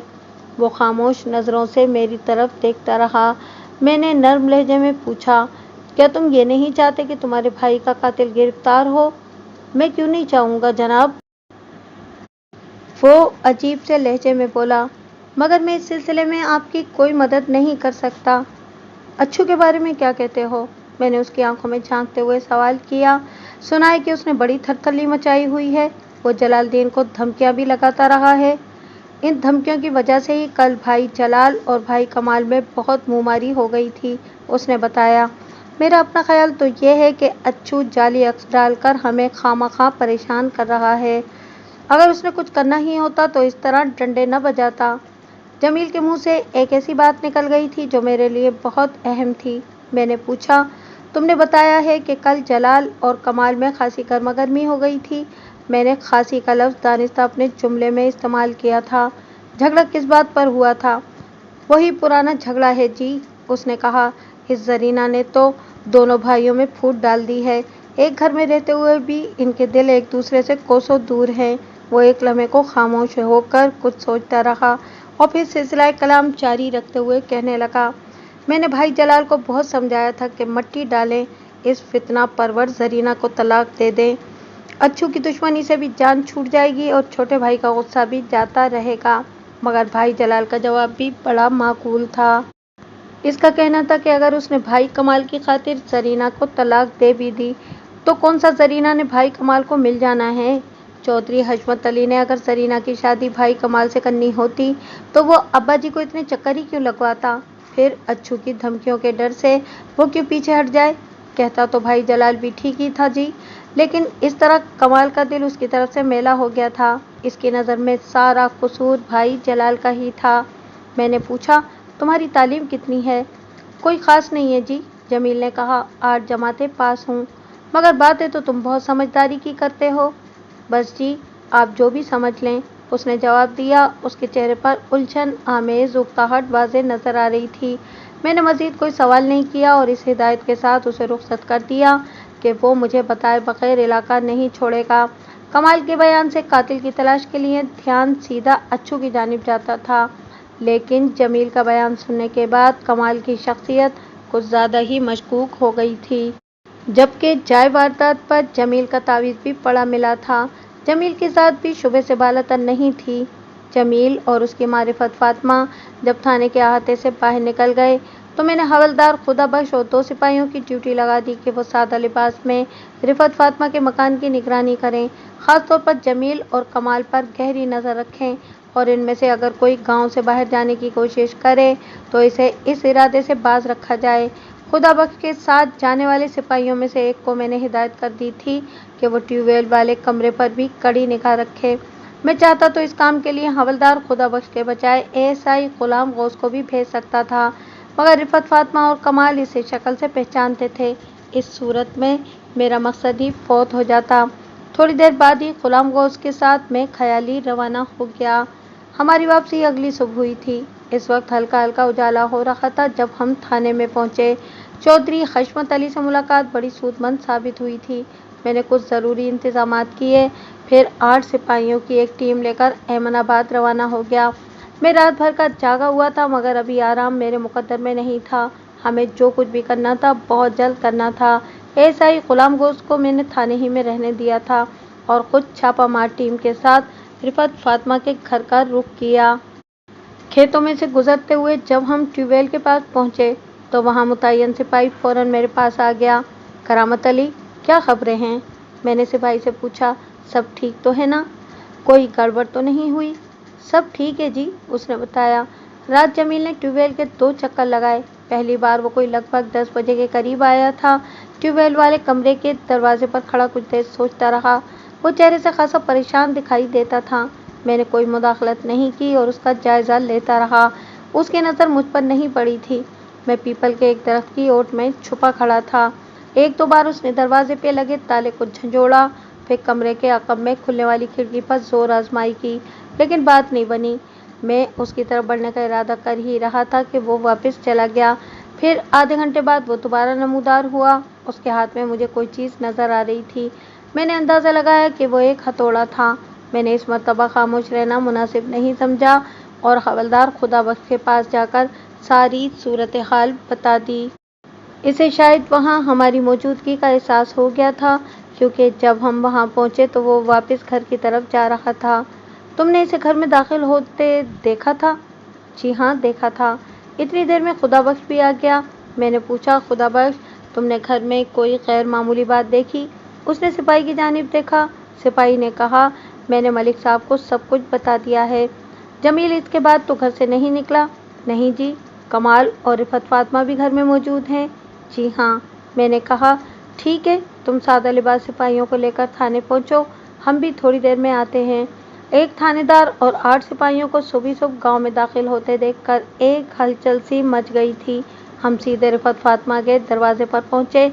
मेरे इशारे पर एक सिपाही ने धड़ाधड़ दरवाज़ा बजाना शुरू कर दिया। थोड़ी ही देर के बाद कमालदीन आंखें मलता हुआ दरवाजे पर नमूदार हुआ। मैंने उसे एक तरफ धक्का दिया और सिपाहियों के साथ अंदर दाखिल हो गया। गिरफ्तार कर लो इसे, मैंने तहमाना लहजे में कहा। 2 सिपाहियों ने कमालदीन को काबू करके फौरन उसके हाथ में हथकड़ी पहना दी। शोर की आवाज़ सुनकर रिफत फातिमा भी बेदार हो गई थी। उसने जब सहन में पुलिस को देखा तो परेशान हो गई। सहन में 3 चारपाइयों पर बिस्तर बिछे हुए थे। रिफत हमारे सामने ही एक चारपाई से उठी थी। एक चारपाई पर गालिबन कमालदीन सोया हुआ था और अब गिरफ्तार हो चुका था। तीसरी चारपाई खाली थी। जमील कहाँ है? मैंने रिफत फातिमा की जानिब खूंखार नज़रों से देखते हुए पूछा। यहीं सोया था जी, मेरे साथ। उसने एक चारपाई की तरफ इशारा किया और फिर पूछा, थानेदार साहब, आपने मेरे कमाले को क्यों गिरफ्तार किया है? थाने चलकर पता चल जाएगा, मैंने सरसरी लहजे में जवाब दिया और फिर एक सिपाही से कहा कि वो रिफत पर नज़र रखे। दूसरे सिपाही मेरे हुक्म पर पूरे घर में फैल गए थे और जमील को तलाश कर रहे थे। मैंने छत की तरफ जाने वाले जीनों का रुख किया। छत खाली थी। जमील का नामो निशान नज़र नहीं आ रहा था। गांव देहात में मकानों की छतें आपस में मिली हुई होती हैं। एक मकान की छत से आदमी बाला ही बाला बहुत दूर तक निकल जाता है। मकान की मुकम्मल तलाशी ली गई, मगर जमील का कोई सुराग ना मिला। मकान में दाखिल होते वक्त मेरे जहन में जो ख्याल पैदा हुआ था वो सही साबित हो रहा था। यकीनन जमील छती के रास्ते फरार हो गया था।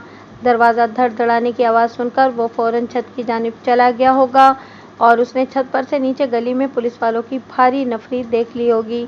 फिर उसने वहाँ से निकलने में देर नहीं लगाई। कहाँ है जीला? मैंने कमालदीन के मुंह पर एक थप्पड़ रसीद करते हुए गज़बनाक लहजे में पूछा। यहाँ पर ही सोया हुआ था जी, हमारे साथ। मैंने एक जोरदार थप्पड़ मारते हुए उसे कहा, ओए, तुम इतने बेखबर सोते हो? जीला 2 मरतबा ट्यूबवेल का चक्कर भी लगा आया और तुम्हें कोई खबर ही नहीं है। थानेदार साहब, मेरे पुत्र पर जुल्म ना करें जी, रिफत फातिमा ने चीख कर कहा। कमालदीन ने क्या बिगाड़ा है जी? चुप करके खड़ी हो जा, मैंने कहा। हमें सब हकीकत पता चल गई है। फिर मैंने अपने साथ आने वाले सिपाहियों को हुक्म दिया कि इन्हें फौरन थाने ले चलें। मैंने रिफत फातिमा से कहा, जीला भी बचकर नहीं जाएगा, मैं जानता हूँ वो इस वक्त कहाँ होगा। रिफत फातिमा ने चीखना शुरू कर दिया। वो कमालदीन की गिरफ्तारी पर वावेला कर रही थी, लेकिन मैंने उसकी पेश न चलने दी और उसे भी आगे धर लिया। थोड़ी देर के बाद पूरे अमनाबाद को पता चल चुका था कि पुलिस कमालदीन और उसकी मां रिफत फातिमा को गिरफ्तार करके थाने ले गई है। थाने पहुंचकर मैंने रिफत फातिमा और कमालदीन को हवालात में बंद कर दिया। اس کے بعد میں نے 2 نہایت اہم کام کیے۔ ایک تو میں نے غلام قوس کو 2 سپاہیوں کے ہمراہ باہنڈو روانہ کر دیا۔ مجھے 100% یقین تھا کہ جمیل اور جیلا اس وقت اپنی ماسی زینب کے گھر میں مل جائے گا۔ چودھری حشمت علی سے مجھے زینب کے گھر کا پتہ معلوم ہو گیا تھا۔ میں نے غلام قوس کو سختی سے ہدایت کی تھی کہ وہ جمیل کو ہر صورت گرفتار کر کے تھانے لے آئے اور اگر وہ نہ ملے تو اس کی ماسی زینب اور ماسٹر نیاز علی کو ہی پکڑ لائے۔ دوسری طرف میں نے خدا بخش کو ٹیوب ویل کے سامان والی رسید دے کر لاہور روانہ کر دیا تاکہ اس بات کی تصدیق ہو سکے کہ جمیل نے وہ سامان خریدا بھی تھا یا اس میں بھی کوئی گھپلہ کیا گیا تھا۔ ان کاموں سے فارغ ہو کر میں نے کمال الدین کو اپنے کمرے میں بلا لیا۔ میرے اشارے پر حنیف سینڈو اس کے سر پر آ کر کھڑا ہو گیا۔ حنیف پھیٹی لگانے کا ماہر تھا، اسی لیے ہم نے اس کا نام سینڈو رکھا ہوا تھا۔ میں نے کمال کو کڑی نگاہوں سے گھورتے ہوئے کہا، وہ درانتی کہاں ہے جس سے تم نے اپنے بھائی کا گلا کاٹا ہے؟ وہ گڑ گڑا کر بولا، میں نے کچھ نہیں کیا جناب، آپ کو غلط فہمی ہوئی ہے۔ اوئے غلط فہمی کے گھوڑے! میں نے سینڈو کو نظروں ہی نظروں میں اشارہ کیا۔ سینڈو، اس کو بتاؤ، ہمیں غلط فہمی کبھی نہیں ہوتی۔ سینڈو نے اس کی لترول شروع کر دی۔ کمال بری طرح بلبلا رہا تھا۔ تھانے دار صاحب، میں نے قتل نہیں کیا، آپ رب کی قسم لے لیں۔ سگے بھائی سے انتقام لیتے ہو اور مدعا سوتیلے بھائی پر ڈالتے ہو، میں نے کہا۔ پھر سینڈو کو مخاطب کرتے ہوئے حکم دیا، اس کی ہڈی پسلی ایک کر دو اور اس سے آلہ قتل بھی برآمد کراؤ۔ سینڈو اسے اپنے ساتھ لے کر ایک مخصوص کمرے میں چلا گیا۔ میں نے رفعت فاطمہ کو ساتھ لیا اور پوچھ گچھ والے کمرے میں آ گیا۔ میں نے اسے ایک کرسی پر بٹھا کر سخت لہجے میں کہا، اگر تم ساری عمر جیل میں سڑنے سے بچنا چاہتی ہو تو جو حقیقت ہے بتا دو۔ ہمیں تمہارے سارے کارناموں کی خبر ہو گئی ہے، اب تم جھوٹ بول کر اپنے لیے مشکلات پیدا کر لو گی۔ میں نے کوئی جھوٹ نہیں بولا جی، وہ ترش لہجے میں بولی، میرا جوان پتر قتل ہو گیا ہے اور ہمیں ہی تھانے میں بند کر دیا ہے۔ رب سے ڈریں جی، اللہ کا انصاف بڑا سخت ہے جی۔ میں نے اس کی تقریر سے متاثر ہوئے بغیر پوچھا، تم اللہ دتا کی دوسری بیوی ہو؟ رفعت فاطمہ کے بارے میں ساری معلومات مجھے رحمت بی بی اور چودھری حشمت نے دے دی تھیں۔ ان معلومات کی روشنی میں مجھے اپنی تفتیش میں بہت آسانی پیدا ہو گئی تھی۔ اس نے چونک کر میری جانب دیکھا، کس نے بتایا ہے جی آپ کو؟ ہمیں اور بھی بہت کچھ پتہ چل چکا ہے۔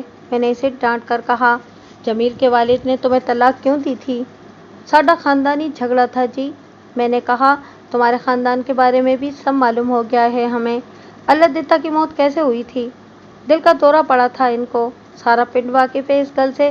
اس کا اعتماد بالفاظ دیگر ڈھٹائی قابل دید تھی، لیکن سارا پنڈ یہ نہیں جانتا کہ تم نے اسے کچلا بیڑا کھلا دیا تھا۔ میں نے زہرخند لہجے میں کہا، یہ جھوٹ ہے، الزام ہے مجھ پر۔ وہ غصے سے لال پیلی ہوتے ہوئے بولی، یہ کہانی رحمت صد قسمی نے گھڑی ہے، وہ میری ازلی دشمن ہے۔ جلال اور کمال کو ہر وقت بھرتی رہتی تھی، اب تو اس کے کلیجے میں ٹھنڈ پڑ گئی ہوگی۔ میرا سونا پتر لگ گیا۔ پھر وہ رحمت بی بی اور چودھری حشمت علی کی شان میں قصیدے پڑھنے لگ گئی۔ میں نے اس کی جذباتی تقریر کا ذرا بھی اثر قبول نہیں کیا۔ میں حقیقت حال سے آگاہ ہو چکا تھا۔ یہ بات پکی تھی کہ قتل کمال یا جمیل میں سے کسی نے کیا تھا۔ اچھو کی ذات شک سے بالاتر ہو چکی تھی، کیونکہ جس وقت جلال کو قتل کیا گیا تھا اس وقت اچھو اپنی حویلی میں موجود تھا۔ اس بات کی گواہی اچھو کے گھر کے افراد کے علاوہ گاؤں کے چند معتبر لوگوں نے بھی دی تھی۔ اس دن اچھو کی کڑمائی تھی اور وہ کڑمائی کی مخصوص رسموں میں گھرا ہوا تھا۔ جائے واردات سے اس کی عدم موجودگی ثابت ہو گئی تھی۔ رفعت فاطمہ کے کوس نے کچھ کم ہوئے تو میں نے پوچھا، زرینہ اور کلثوم کے کمرے کس طرح بدل گئے تھے؟ وہ ناس ماری تو ہاتھ دھو کے میرے پیچھے پڑ گئی ہے۔ وہ دوبارہ رحمت بی بی کو برا بھلا کہنے لگی۔ میں نے اسے بری طرح جھڑکتے ہوئے کہا، اپنی بکواس بند کرو اور جو پوچھ رہا ہوں اس کا جواب دو۔ اس نے رونا شروع کر دیا۔ وہ بڑی کامیاب ایکٹنگ کر رہی تھی۔ اگر میں حقائق سے واقف نہ ہو چکا ہوتا تو اس کی اداکاری سے متاثر ہو جانا یقینی تھا۔ جس طرح کل اس نے جلال کی موت پر آہوازاری سے میرا دل ہلا دیا تھا، مگر اب میں دھوکہ نہیں کھا سکتا تھا۔ میں نے ایک سپاہی کو بلا کر حکم دیا کہ وہ رفعت فاطمہ کو دوبارہ حوالات میں بند کر دے۔ پھر میں نے کمال الدین کو وہاں بلا لیا۔ کمال الدین کی عمر لگ بھگ 1.5 سال تھی جب اس کی سگی ماں زغرا بی بی کا انتقال ہو گیا تھا۔ जलाल कमाल से 2 साल बड़ा था। दोनों कमसिन ही थे कि माँ की गोद से महरूम हो गए। इस वक्त अल्लादित्ता ख्याली ही में रहता था। अल्लादित्ता की कुछ ज़मीन बाइंडू में भी थी और इसका वहाँ अक्सर जाना होता था। रिफत फातिमा बाइंडू की रहने वाली थी। वो शादीशुदा थी, लेकिन जमील की पैदाइश के फ़ौरन बाद उसके शौहर ने उसे तलाक दे दी थी। वजह कोई भी रही हो, मगर रहमत बीवी का ख्याल था कि रिफत की बदज़बानी से तंग आकर उसके शौहर ने अपनी जान छुड़ाई थी। अल्लादित्ता की रिफत पर नज़र पड़ी तो वो इस पर मर मिटा। उसने रिफत से शादी करने का फैसला कर लिया। चौधरी हशमत अली और दूसरे चंद लोगों ने इस रिश्ते की मुखालफत की, मगर अल्लादित्ता ने किसी की न सुनी और मनमानी की। जब रिफत का अल्लादित्ता से निकाह हुआ तो जमील उस वक्त 5 माह का था। रफ्ता रफ्ता रिफत के जौहर खुलकर सामने आने लगे, मगर अल्लादित्ता बर्दाश्त करता रहा। जमील की पैदाइश के वक्त कोई ऐसी पेचीदगी हो गई थी कि रिफत फातिमा आइंदा के लिए माँ बनने के काबिल नहीं रही थी। इसीलिए बादशाह रिफत से अल्लादित्ता की कोई औलाद न हो सकी। अल्लादित्ता रिफत की ज़्यादतियों को महज अपने बच्चों की खातिर बर्दाश्त कर रहा था। बुनियादी तौर पर एक वो शरीफ नफ्स इंसान था और अमन व अमान से रहने का ख्वाहां था। उसने करीबी लोगों की नाराज़गी मोल लेकर रिफत फातिमा से शादी की थी और अब जिम्मेदारी से निभा भी रहा था। जब हर तरफ से ताने मिलने लगे तो अल्लादित्ता ने एक अजीब व गरीब फैसला किया। उसने अपनी बाइंडू वाली सारी ज़मीन बेच डाली। इसी तरह ख्याली वाली ज़मीन और मकान का भी सौदा कर लिया और सब कुछ बेचकर एमनाबाद उठाया।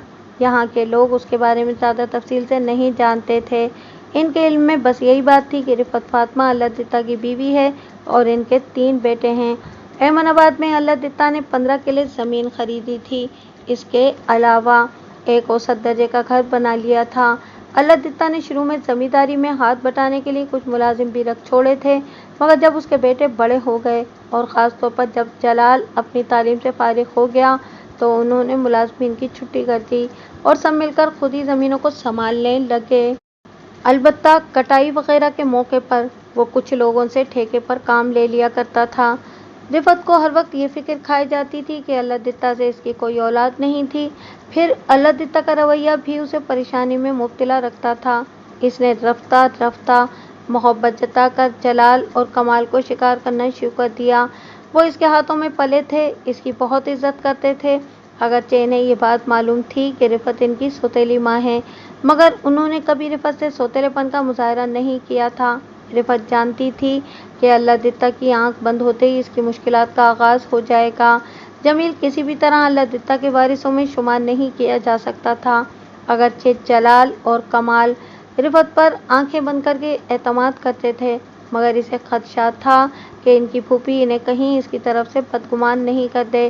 रिफत चाहती थी कि इनको बांध कर रख दे। कमालुद्दीन को मेरे पास लाया गया तो उसकी हालत खासी ख़राब हो रही थी। सेंडो ने उसकी खूब मरम्मत की थी। सेंडो भी उसके पीछे ही वहाँ आ गया और फिर मुझे बताया, मलिक साहब, बंदा बड़ा सख्त जान है, ज़बान खोलने पर तैयार ही नहीं है। आप कहें तो फार्मूला नंबर 7 आजमाऊं? कमाल ने सहमी हुई नज़रों से सेंडो की जानिब देखा, फिर मेरी तरफ मुड़कर हाथ जोड़ दिए। मलिक साहब, मेरा कोई कसूर नहीं है, मैंने कुछ भी नहीं किया, मैं कुछ भी नहीं जानता। उसकी आंखों से बाकायदा आंसू जारी थे। मैंने सेंडो को इशारा किया कि वो वहाँ से चला जाए। जब वो कमरे से बाहर निकल गया तो मैंने कमालुद्दीन से कहा, अगर तुम सच बोलने का वादा कर लो तो मैं तुम्हें जेल जाने से बचा लूँगा। रिफत फातिमा के बारे में सब कुछ बता दो। वो डबडबाई हुई आंखों से मुझे देखते हुए बोला, थानेदार साहब, मेरी माँ बहुत अच्छी औरत है जी, आपको खामखा शक हो रहा है। रहमत बीवी ने ठीक ही कहा था। रिफत की दिखावे की मोहब्बत अपना काम कर गई थी। इसने इन्हें मुट्ठी में ले रखा था। मैंने पूछा, मैंने सुना है कि तुम्हारे वालिद की मौत दिल का दौरा पड़ने से नहीं हुई, बल्कि रिफत ने उसे कुचला खिला दिया था। ये झूठ है जनाब, मेरी माँ ऐसी नहीं है। तुम मुसलसल झूठ बोल रहे हो। मुझे गुस्सा आने लगा था। मैंने इसे एक झापड़ रसीद करते हुए गज़बनाक लहजे में कहा, तुमने बताया था कि जब खासी देर तक ट्यूबवेल चलने की आवाज़ ना आई तो तुम जलाल को देखने वहाँ चले आए थे। फिर वो तुम्हें कमरे में मुर्दा हालत में मिला था। जमील ने इसके बरक्स बयान दिया है। उसने जलाल को ट्यूबवेल की धार में नहाते हुए देखा था। मैंने एक लम्हा तवक्कुफ करने के बाद खूंखार नज़रों से उसे घूरते हुए कहा, अब तो तुम्हें फांसी होकर ही रहेगी। वो मेरे कदमों में गिरकर चारों कतार रोने लगा। मलिक साहब, मैंने जलाल को कत्ल नहीं किया, आपको रब का वास्ता मेरी बात का यकीन कर लें। मैं आपको कैसे यकीन दिलाऊं? अभी थोड़ी देर में जीला गिरफ्तार होकर यहाँ आने वाला है। मैंने उसके सर पर एक ठुड्डा मारते हुए कहा, फिर आमने सामने बात होगी। तुम में से कौन सच्चा है, कौन झूठा, इसका फैसला भी हो जाएगा। कत्ल तुम में से ही किसी ने किया है। मैंने नहीं किया जनाब। तो फिर जीले ने किया है? मैंने सवालिया नजरों से उसे घूरा। वो बोला, जीला भी ऐसा नहीं कर सकता जी। तुम भी एक नंबर के गधे हो। मैंने एक लात उसकी पसली में टिकाई। जिस माँ की मोहब्बत पर तुम्हें नाज है, इसकी असलियत से तुम वाकिफ नहीं हो। वो तुम्हारे बाप की छोड़ी हुई जमीन और जायदाद पर कब्जा चाहती है। जीला जलाल को कत्ल कर सकता है। अच्छा जी, वो कैसे? वो आंखें पटपटाकर बोला, जैसे तुमने जलाल को कत्ल किया है। वो फिर रोने लगा। आपकी समझ में क्यों नहीं आता जी? मैं अपने भाई को कत्ल कैसे कर सकता हूँ? इससे मुझे क्या फ़ायदा पहुँच सकता है जी? इंतकाम की आग ठंडी करके जो सुकून मिलता है, वो बड़े से बड़े फ़ायदे से भी ज़्यादा होता है। मैंने इसे एक ठुड्डा रसीद किया। चल, उठकर खड़ा हो जा बेशरम। एक औरत के लिए तूने अपने माँ जाए की जान ले ली। आंसू टप टप उसकी आंखों से गिर रहे थे। वो मुंह से कुछ नहीं बोला और खामोशी से उठकर खड़ा हो गया। मैंने सरगोशियाना अंदाज में कहा, मैं तुम्हें सोचने का आखिरी मौका दे रहा हूँ। 1 घंटे बाद मैं तुम्हें फिर बुलाऊंगा। अच्छी तरह गौर कर लो। अगर तुमने सच बोलने का फैसला कर लिया तो मुमकिन है तुम्हारी सज़ा में कुछ रियायत हो जाए, वरना। मैंने जुमला दानिस्ता अधूरा छोड़ दिया और एक सिपाही को हुक्म दिया कि वो कमाल को ले जाकर हवालात में बंद कर दे। कमाल ने अच्छी खासी मार खाने के बाद भी ज़बान नहीं खोली थी। कभी कभी मुझे शक होने लगता था कि कमाल का जलाल के कत्ल से कोई ताल्लुक नहीं था और वो जो भी कह रहा था सच ही कह रहा था। मगर हम अपने फ़राइज़ से मजबूर होते हैं, किसी भी मशकूक बंदे को नज़रअंदाज नहीं कर सकते। और कमाल तो जरीना के छिन जाने की वजह से पहले ही खार खाए बैठा था। मेरा ये दावा है कि अगर कत्ल से संगीन जुर्म के मुहर्रकात का जायज़ा लिया जाए तो ये बात सामने आएगी कि 80% कत्ल औरत की वजह से होते हैं। इसलिए कमाल की ज़ात शक से बालातर नहीं हो सकती थी। मेरा तजुर्बा मुझे यही बताता था। रहमत बीवी ने मुझे बताया था कि जब अल्लादित्ता ने अपने लड़कों के लिए रिश्तों की बात शुरू की थी तो रिफत के पेट में शदीद दर्द उठा था। अगर जलाल और कमाल की शादी जरीना और कुलसुम से हो जाती तो रिफत के लिए मुश्किल खड़ी हो सकती थी। इसके हाथ में यही लड़के ही तो थे। इसे खदशा था कि रहमत बीवी और चौधरी हशमत अली आहिस्ता आहिस्ता इन्हें हकीकत तस्लीम करने पर माइल कर देंगे। फिर रिफत के पास कुछ नहीं बचेगा। चुनाचे उसने अपने शौहर अल्लादित्ता पर जोर दिया कि जलाल की शादी उसकी भांजी रजिया उर्फ रज्जो से कर दी जाए। मगर अल्लादित्ता ने उसकी तजवीज़ रद्द करते हुए अपनी मनमानी की थी। रिफत को अपनी नाकामी का सख्त मलाल था। रहमत बीवी ने तो यहाँ तक कह दिया था कि जब रिफत की कोई चाल कामयाब ना हुई तो उसने चौधरी हशमत अली की इज्जत उछालने से भी गुरेज नहीं किया था और दुल्हनों के कमरे बदलने की शर्मनाक हरकत कर डाली थी। रहमत बीवी को यकीन था कि उसी ने बादशाह अल्लादित्ता को कुचला खिलाकर उसकी जान ले ली थी ताकि न रहे बांस और न बजे बांसुरी। मगर पुलिस की तफ्तीश का एक अपना तरीका कार होता है। हम सुनी सुनाई बातों पर कान तो धरते हैं मगर यकीन नहीं करते। यकीन की मंजिल तक पहुंचने के लिए हम अपने अंदाज से तसल्ली करते हैं। थोड़ी ही देर के बाद एएसआई गुलाम गौस जमील को गिरफ्तार करके वहां पहुंच गया। इसके साथ जमील की मासी ज़ैनब और उसका शौहर नियाज अली भी था। मलिक साहब, आपका अंदाज़ा बिल्कुल ठीक था, एएसआई ने कहा। जीला सीधा अपनी मासी के पास ही पहुंचा था, लेकिन हम इससे भी पहले वहां पहुंच गए थे। फिर ये जैसे ही घर में दाखिल हुआ हमने फौरन इसे गिरफ्तार कर लिया। मैंने जीले के मुंह पर एक जोरदार थप्पड़ रसीद करते हुए गरज कर कहा, कहाँ है वो दरांती जिससे तुमने जलाल का नरखरा काटा था? जनाब, आप क्या कह रहे हैं? वो मासूमियत आमेज हैरत से बोला, मैं भाई जलाल का कत्ल क्यों करूँगा? बकवास बंद करो। ये तुम्हारी खाला जी का बाड़ा नहीं है, थाना है। यहाँ आकर तो पत्थर भी बोलने लगते हैं। मैंने कहा, तुमने जलाल को कत्ल किया है, हमें सब पता चल गया है। नहीं जनाब, आपको किसी ने गलत बताया है। ओए गलत के बच्चे, झूठ बोलता है। मैंने उसका जुमला मुकम्मल होने से पेशतरी एक चांटा उसके बाएं गाल पर जड़ दिया। तुम क्या समझते हो हम तुम्हारी बात का यकीन कर लेंगे? میں سچ کہہ رہا ہوں تھانے دار صاحب، اس نے کہا۔ آپ کو کسی نے میرے خلاف بھڑکا دیا ہے۔ میں نے گھور کر اس کی جانب دیکھا۔ کیا یہ بھی سچ ہے کہ تم ٹیوب ویل کا سامان لینے لاہور گئے تھے؟ جی ہاں، میں نے تو آپ کو سامان کی رسید بھی دے دی تھی۔ تم نے بتایا تھا کہ کل صبح تم نے جلال کو اپنی آنکھوں سے ٹیوب ویل کے نیچے نہاتے ہوئے دیکھا تھا۔ وہ بولا، میں نے یہی کہا تھا جناب، تم اور کمال ایک ہی کمرے میں سوتے ہو۔ آہو جی، وہ میری بات کی تہہ تک نہیں پہنچ سکا تھا، بلکہ جھپک کر بولا، میں نے آپ کو بتایا تھا جی۔ میں نے سوالات کا سلسلہ جاری رکھا، اور کل رات تمہارے گلے سے تعویذ غائب ہو گیا تھا۔ اس نے اس بات میں سر ہلا دیا۔ میں نے پوچھا، آج کل ٹھیک ٹھاک گرمی پڑ رہی ہے؟ پورا پنڈ چھتوں پر یا پھر اپنے اپنے گھروں کے صحنوں میں سو رہا ہے، اور تم دونوں بھائی کمرے میں سوتے ہو؟ اس کے چہرے پر پریشانی نمودار ہوئی۔ کچھ کہنے کے لیے اس نے منہ کھولنا چاہا، پھر ارادہ ترک کر دیا۔ میں نے کہا کہ گزشتہ رات تم تینوں ماں بیٹے صحن میں سوئے تھے۔ میں نے صحن میں 3 چارپائیاں بچھی دیکھی تھی، مگر ہمارے گھر میں داخل ہونے سے پہلے ہی تم وہاں سے فرار ہو گئے تھے، جبکہ تم تو صبح دیر تک سونے کے عادی ہو۔ کیا تم سمجھ رہے تھے کہ ہم سے بچ کر بھاگ جاؤ گے؟ میں نے دانت پیستے ہوئے ایک اور تھپڑ رسید کیا۔ وہ جی میری جلدی آنکھ کھل گئی تھی۔ میں رفع حاجت کے لیے کھیتوں میں چلا گیا تھا۔ پھر میں نے سوچا کہ چلو ایک چکر بانڈو کا بھی لگاؤں۔ ویسے تو بھائی کمال مجھے جانے ہی نہیں دیتے۔ مجھے گھمن گھیریوں میں نہ ڈالو، میں نے کہا۔ تم کوئی جن کی اولاد نہیں ہو کہ گھر سے نکل بھی گئے اور دروازہ اندر سے بند بھی رہا۔ تھانے دار صاحب، میں سچ کہہ رہا ہوں۔ تم ایسے نہیں مانو گے۔ میں نے سینڈو کو بلایا اور پھر اسے کہا، سینڈو، اس کی ذرا ٹھیک ٹھاک چترول کر کے میرے پاس لے آؤ۔ سینڈو جمیل کو لے کر ڈرائنگ روم کی طرف چلا گیا۔ کچھ دیر کے بعد وہ واپس آ گیا تو جمیل خاصا نرم دکھائی دے رہا تھا۔ سینڈو نے اس کی خوب آؤ بھگت کی تھی۔ جمیل میرے سامنے گردن جھکا کر کھڑا ہو گیا۔ سینڈو کو میں نے جانے کا اشارہ کیا، پھر جمیل کی طرف دیکھ کر کہا، تم کتنے بجے برانڈ روڈ والی دکان پر پہنچے تھے؟ تقریباً 9 بجے، وہ نحیف آواز میں بولا۔ میں چودھری ٹریولز کی بس میں لاہور گیا تھا۔ یہ تو تم پہلے بھی بتا چکے ہو، میں نے اسے جھڑک دیا۔ جو میں پوچھ رہا ہوں بس اس کا جواب دو۔ وہ خاموشی سے میری طرف دیکھنے لگا۔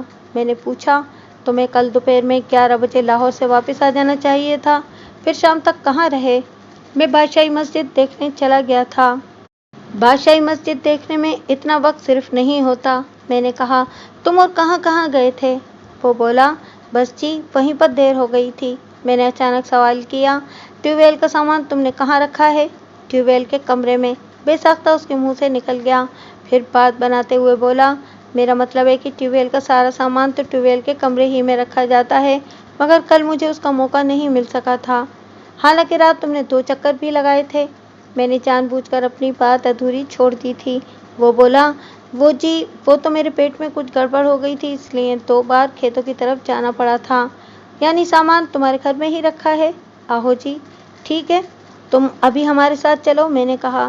تمہاری بات کی تصدیق بھی کر لیتے ہیں۔ میں نے 2 سپاہیوں کو ساتھ لیا۔ ایک سپاہی نے چیلے کی ہتھکڑی کی زنجیر تھام رکھی تھی۔ ہم تھوڑی ہی دیر میں رفعت کے گھر پہنچ گئے۔ صبح جاتے ہوئے ہم نے یہاں بھی سرکاری تالا ڈال دیا تھا۔ چل جلدی بتا، کہاں رکھا ہے تو نے سامان؟ میں نے گھر میں داخل ہوتے ہوئے اسے ایک ٹھوکر رسید کی۔ وہ کچھ دیر تک ہمیں مختلف کمروں میں گھماتا رہا اور پھر پریشان ہو کر بولا، میں نے تو کل یہیں رکھا تھا جی، پتہ نہیں کہاں چلا گیا۔ اوئے، تو نے پورے گھر میں رکھا تھا کہ اپنے کچھ لگتے کو؟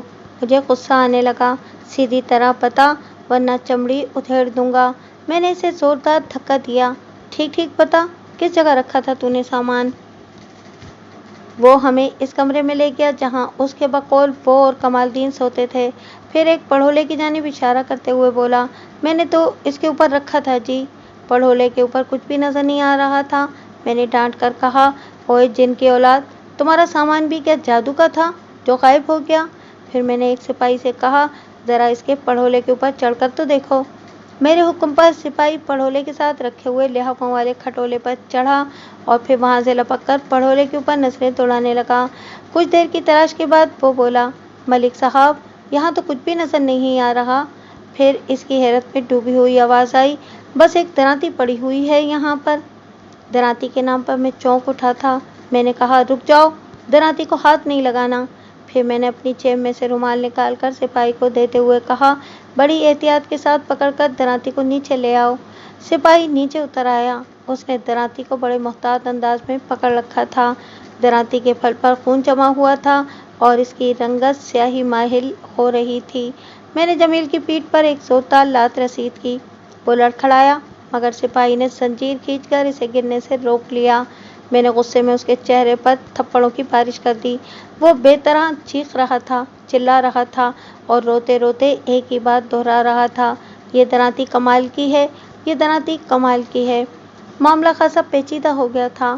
میں اب تک کی تفتیش سے اس نتیجے پر پہنچا تھا کہ یا تو کمال الدین نے زرینہ کے چھن جانے کی وجہ سے انتقاماً اپنے بڑے بھائی جلال کو ہلاک کر دیا تھا اور سوتیلے بھائی جمیل کو پھانسنے کے لیے اس کا تعویذ چرا کر موقع واردات پر پھینک دیا تھا، یا پھر جمیل عرف جیلے نے زمین و جائیداد کے حصول کی خاطر جلال الدین کا قصہ تمام کر دیا تھا اور آلۂ قتل کو کمال کے کمرے میں چھپا دیا تھا تاکہ پہلا شک اسی کی طرف جائے۔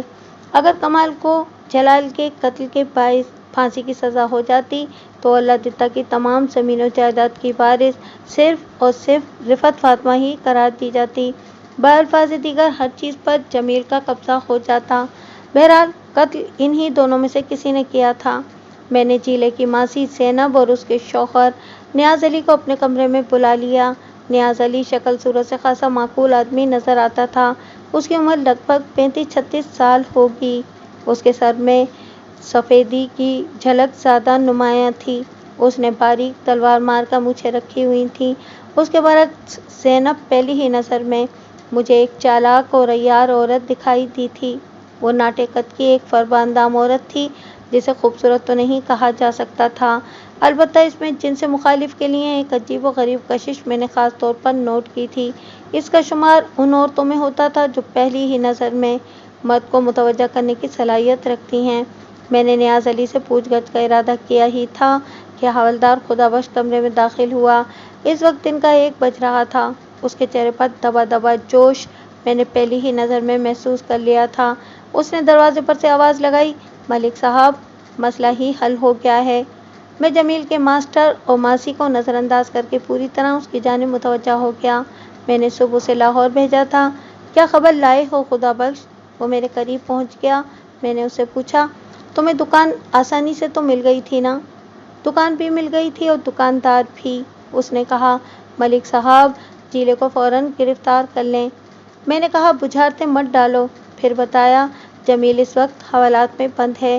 خدابخش نے اپنی جیب سے کچھ کاغذات نکال کر میری طرف بڑھا دیے۔ خود پڑھ لیں ملک صاحب۔ میں نے بغور ان کاغذات کا معائنہ کیا۔ ایک تو وہی ٹیوب ویل کے سامان کی رسید تھی، دوسرا کاغذ اسی رسید کی کاربن کاپی تھا۔ رسید بک میں سے جب کوئی رسید کاٹ کر دی جاتی ہے تو اس کی کاربن کاپی رسید والی کتاب کے اندر ہی محفوظ رہ جاتی ہے۔ میں نے سوالیہ نظروں سے خدابخش کی طرف دیکھا۔ وہ بولا، سرکار، ذرا رسید کی تاریخ تو دیکھیں۔ میں نے چونک کر تاریخ پر نظر ڈالی اور حیران رہ گیا۔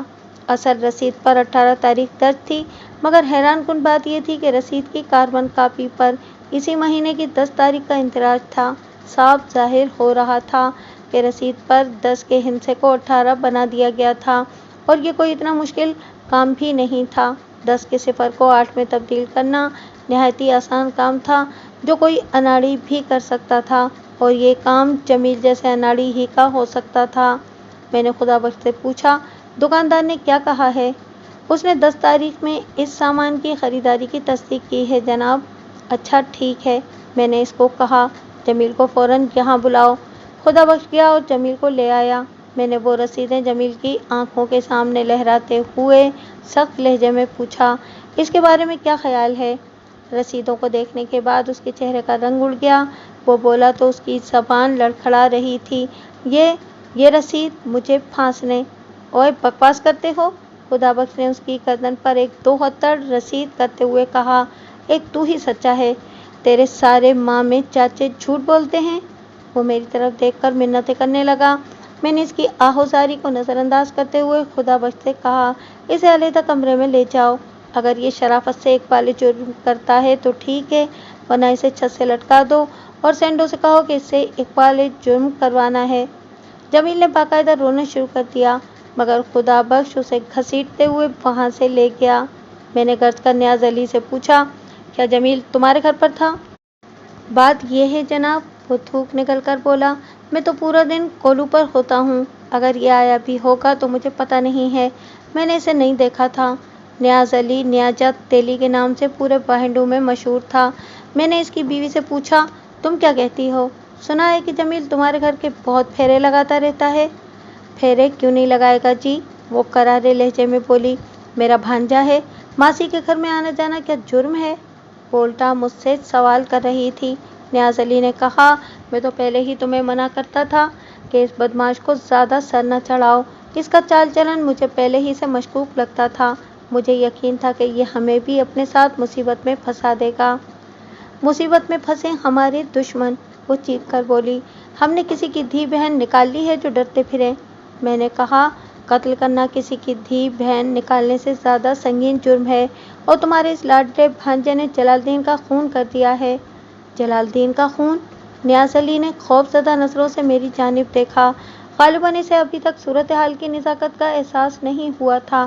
وہ لرزتی ہوئی آواز میں اپنی بیوی سے مخاطب ہوا، دیکھ لیا تو نے، میں اسی دن کے لیے تو کہتا تھا۔ تو چپ رہ نیاجے، وہ اپنے شوہر کو ڈانٹ کر بولی، مجھے بات کرنے دے۔ پھر وہ مجھ سے مخاطب ہوئی، تھانے دار صاحب، آپ میرے معصوم بھانجے پر ظلم کر رہے ہیں، میں اوپر تک جاؤں گی۔ بک بک بند کر، میں نے غصے میں کہا، اوپر تو میں اب تم لوگوں کو پہنچا کر ہی چھوڑوں گا، آپ ہمارا کیا بگاڑ لیں گے؟ وہ ترکی بترکی بولی، ہم نے بھی چوڑیاں نہیں پہن رکھیں۔ وہ میری توقع سے زیادہ تیز عورت ثابت ہو رہی تھی۔ میں نے ایک سپاہی کو بلا کر کہا، اس نے چوڑیاں نہیں پہن رکھیں، ذرا اس کو آہنی کڑے پہنا دو، اور ہاں، آج یہ ہماری مہمان بھی رہے گی۔ سپاہی اسے ہتھکڑی پہنانے لگا تو اس نے ایک ہنگامہ کھڑا کر دیا، مجبوراً ہتھکڑی کے بغیر ہی اسے حوالات میں بند کرنا پڑا۔ میرے استفسار پر نیاز علی نے اپنا بیان دے دیا، وہ کچھ زیادہ نہیں جانتا تھا، وہ ذات کا تیلی تھا اور زینب سے شادی کر کے بہت پچھتا رہا تھا۔ اس کے 3 بچے تھے، بڑی بیٹی رضیہ اور فرج جو کی عمر 16 سال تھی، اس سے چھوٹے 2 لڑکے تھے جن کی عمریں علل ترتیب 12 اور 10 سال تھیں۔ نیاز علی جمیل کو سخت ناپسند کرتا تھا اور اپنے گھر میں جمیل کی آمد و رفت اسے ایک آنکھ نہیں بھاتی تھی، مگر جمیل کو زینب کی حمایت حاصل تھی۔ جمیل جب رضیہ سے گھل مل کر باتیں کرتا تو نیاز علی کا خون کھول جاتا تھا۔ اس نے جب سختی کی اور جمیل کی آمد پر پابندی لگانا چاہی تو زینب نے بظاہر اس کی بات تسلیم کر لی اور وعدہ کیا کہ وہ اپنے بھانجے کو یہاں آنے کے لیے منع کر دے گی، مگر در حقیقت اس نے ایسا کچھ نہیں کیا تھا۔ اب جمیل نیاز علی کی غیر موجودگی میں وہاں جانے لگا تھا۔ چند روز پہلے نیاز علی ان درپردہ سرگرمیوں سے آگاہ ہو گیا تھا اور اس نے باشگاف الفاظ میں دھمکی دی تھی کہ آج کے بعد اگر جمیل اس گھر میں نظر آیا تو وہ کولو میں ڈال کر اس کا تیل نکال دے گا، پھر خود ہی تھانے میں جا کر اپنے کارنامے کی رپورٹ درج کرائے گا۔ میں نے محسوس کیا تھا کہ نیاز علی کے گھر میں زینب کی حکمرانی تھی۔ وہ التجا آمیز لہجے میں بولا، ملک صاحب، یہ حرام خور اب آپ کے قابو میں آ ہی گیا ہے تو اس کو پھانسی چڑھا دیں۔ میرے سینے میں آگ لگی ہوئی ہے، میرے بس میں ہوتا تو میں پٹھے کترنے والے ٹوکے میں اس کے ٹوٹے ٹوٹے کر دیتا، اس نے بہت اندھیر مچائی ہوئی ہے۔ اور زینب کے بارے میں کیا خیال ہے؟ وہ ندامت آمیز لہجے میں بولا، اللہ ہر مرد کو ایسی عورت سے محفوظ رکھے۔ اچانک جمیل کی کرب میں ڈوبی ہوئی ایک چیخ بلند ہوئی۔ نیاز علی نے متوحش نظر سے میری طرف دیکھا۔ میں سمجھ گیا کہ سینڈو نے مرچوں والا فارمولہ شروع کر دیا ہے۔ اکثر لوگوں کو پولیس والوں سے یہ شکایت ہے کہ ہم بے جا تشدد کرتے ہیں اور ہماری تحویل میں ایک بے گناہ آدمی بھی نہ کردہ جرائم کا اقرار کر لیتا ہے۔ در حقیقت ایسی کوئی بات نہیں ہے، ہم تشدد تو کرتے ہیں مگر بے جا نہیں، بلکہ بجا ایسا کرنے کے لیے ہم مجبور ہوتے ہیں۔ عیار قسم کے مجرم، ڈاکو، لٹیرے اور خطرناک قاتل اتنے شریف النفس نہیں ہوتے کہ جب ان سے پوچھا جائے کہ جرم تم نے کیا ہے تو جواب دیں، ہاں جناب، یہ غلطی مجھ سے ہی سرزد ہو گئی ہے، آپ پہلی غلطی سمجھ کر درگزر کر دیں، آئندہ آپ کو شکایت کا موقع نہیں دوں گا۔ نامی گرامی مجرموں سے کچھ معلوم کرنے کے لیے اور حقیقت حال اگلوانے کے لیے ہمیں ہر طرح کے ہتھ کنڈے استعمال کرنا پڑتے ہیں، البتہ 2 افراد، اور وہ افراد جو ہماری نظر میں مشکوک ہوتے ہیں، ان کے مجرم ہونے کا ہمیں یقین نہیں ہوتا، لیکن وہ جرم کے پس منظر پر روشنی ڈالنے کے لیے مفید ثابت ہو سکتے ہیں۔ ایسے لوگوں کی تواضع حملات و گھوسوں سے کرتے ہیں۔ اسے آپ تشدد کا نام نہیں دے سکتے۔ ہاں، کبھی کبھار کوئی اندازے کی غلطی کا شکار ہو جائے تو اور بات ہے۔ کچھ ہی دیر کے بعد حوالدار خدا بخش میرے کمرے میں نمودار ہوا۔ ملک صاحب، جیلے کی چیں بول گئی ہے، وہ اپنا بیان لکھوانے پہ تیار ہو گیا ہے۔ میں نے ایس آئی غلام فوز کو ساتھ لیا اور جمیل عرف جیلے کے پاس پہنچ گیا۔ اس کی ٹھیک ٹھاک دھلائی ہو چکی تھی۔ اس نے اٹک اٹک کر اپنے جرم کا اقبال کیا۔ میں یہاں اس کے بیان کا خلاصہ پیش کرتا ہوں۔ زینب نے جمیل کو رضیہ اور رجو ایسے خوبصورت جال میں پوری طرح جکڑ رکھا تھا۔ اس نے وعدہ کر رکھا تھا کہ وہ اپنی بیٹی کی شادی جمیل سے کر دے گی۔ یہ کوئی 1 سال پہلے کی بات تھی۔ جمیل اپنی ماسی کے وعدوں پر آس لگائے بیٹھا تھا۔ پھر جمیل کے سوتیلے بھائیوں کی شادیاں ہو گئیں، جو بعد ازاں ناکام ثابت ہوئیں۔ رفعت جلال کے لیے رضیہ کو لانا چاہتی تھی، مگر اللہ دتہ نے اس کی امیدوں پر پانی پھیر دیا۔ دونوں بہنوں نے خفیہ طور پر اللہ دتہ کے خلاف محاذ بنا لیا تھا۔ زینب دوہری چال چل رہی تھی۔ ایک طرف تو وہ اپنی بہن رفعت کو اللہ دتہ اور اس کے بیٹوں کے خلاف بھڑکا رہی تھی، اور دوسری جانب وہ جمیل کو قابو کر رہی تھی۔ زرینہ اور کلثوم کے کمرے بدلنے والی اسکیم زینب ہی کی تیار کردہ تھی، اور رفعت فاطمہ نے اس کا پورا ساتھ دیا تھا۔ اس طرح وہ اللہ دتہ سے اس بے عزتی کا بدلہ لینا چاہتی تھی جو اللہ دتہ نے اس کی بیٹی کا رشتہ ٹھکرا کر کی تھی۔ دونوں بہنیں قدم بقدم ایک ہی راستے پر چل رہی تھیں، مگر دونوں کا انداز جدا تھا۔ زینب منہ پھٹ اور غصہ آور تھی۔ اس کے برعکس رفعت فاطمہ غیر محسوس انداز میں اپنا کام کر رہی تھی۔ وہ میٹھی چھری کی طرح اندر ہی اندر اپنی ناکامیوں اور نامرادیوں کا انتقام دونوں بھائیوں سے لینا چاہتی تھی۔ رفعت بیوی نے کئی مواقع پر جلال اور کمال کو ان کی سوتیلی ماں کی اصلی صورت دکھانے کی کوشش کی تھی، مگر ان کی آنکھوں پر رفعت فاطمہ کی محبت کی پٹی بندھی ہوئی تھی۔ وہ اس کے حقیقی روپ کو نہیں دیکھ سکتے تھے۔ یہ ساری باتیں مجھے جمیل سے ہی معلوم نہیں ہوئی تھیں، بلکہ جب رفعت اور زینب کو پتہ چلا کہ جمیل نے اپنے جرم کا اعتراف کر لیا ہے، تو وہ بھی زبان کھولنے پر مجبور ہو گئی تھیں۔ میں نے انہیں امید دلائی تھی کہ اگر وہ سچ بولیں گے تو میں جمیل کی سزا میں کمی کرانے کی کوشش کروں گا، اور انہوں نے میری بات کا یقین کر لیا تھا۔ جب جمیل نے رضیہ سے شادی کا تقاضا شروع کیا تو زینب نے ایک اور چال چلی۔ اس نے جمیل کو طعنے دینے شروع کر دیے کہ اس کے پاس اپنا ہے کیا، سب کچھ تو جلال اور کمال کا ہے، وہ کیا دیکھ کر اپنی بیٹی کا ہاتھ اسے تھما دے۔ جمیل نے اس سے پوچھا کہ وہ اس سلسلے میں کیا کرے، تو زینب نے بڑے رازدارانہ انداز میں جلال کے قتل کی بات اس کے کان میں ڈال دی۔ سب جانتے تھے کہ کمال اپنے بھائی سے بری طرح ناراض ہے۔ اگر جلال قتل ہو جاتا تو پہلا شک کمال پر ہی کیا جاتا۔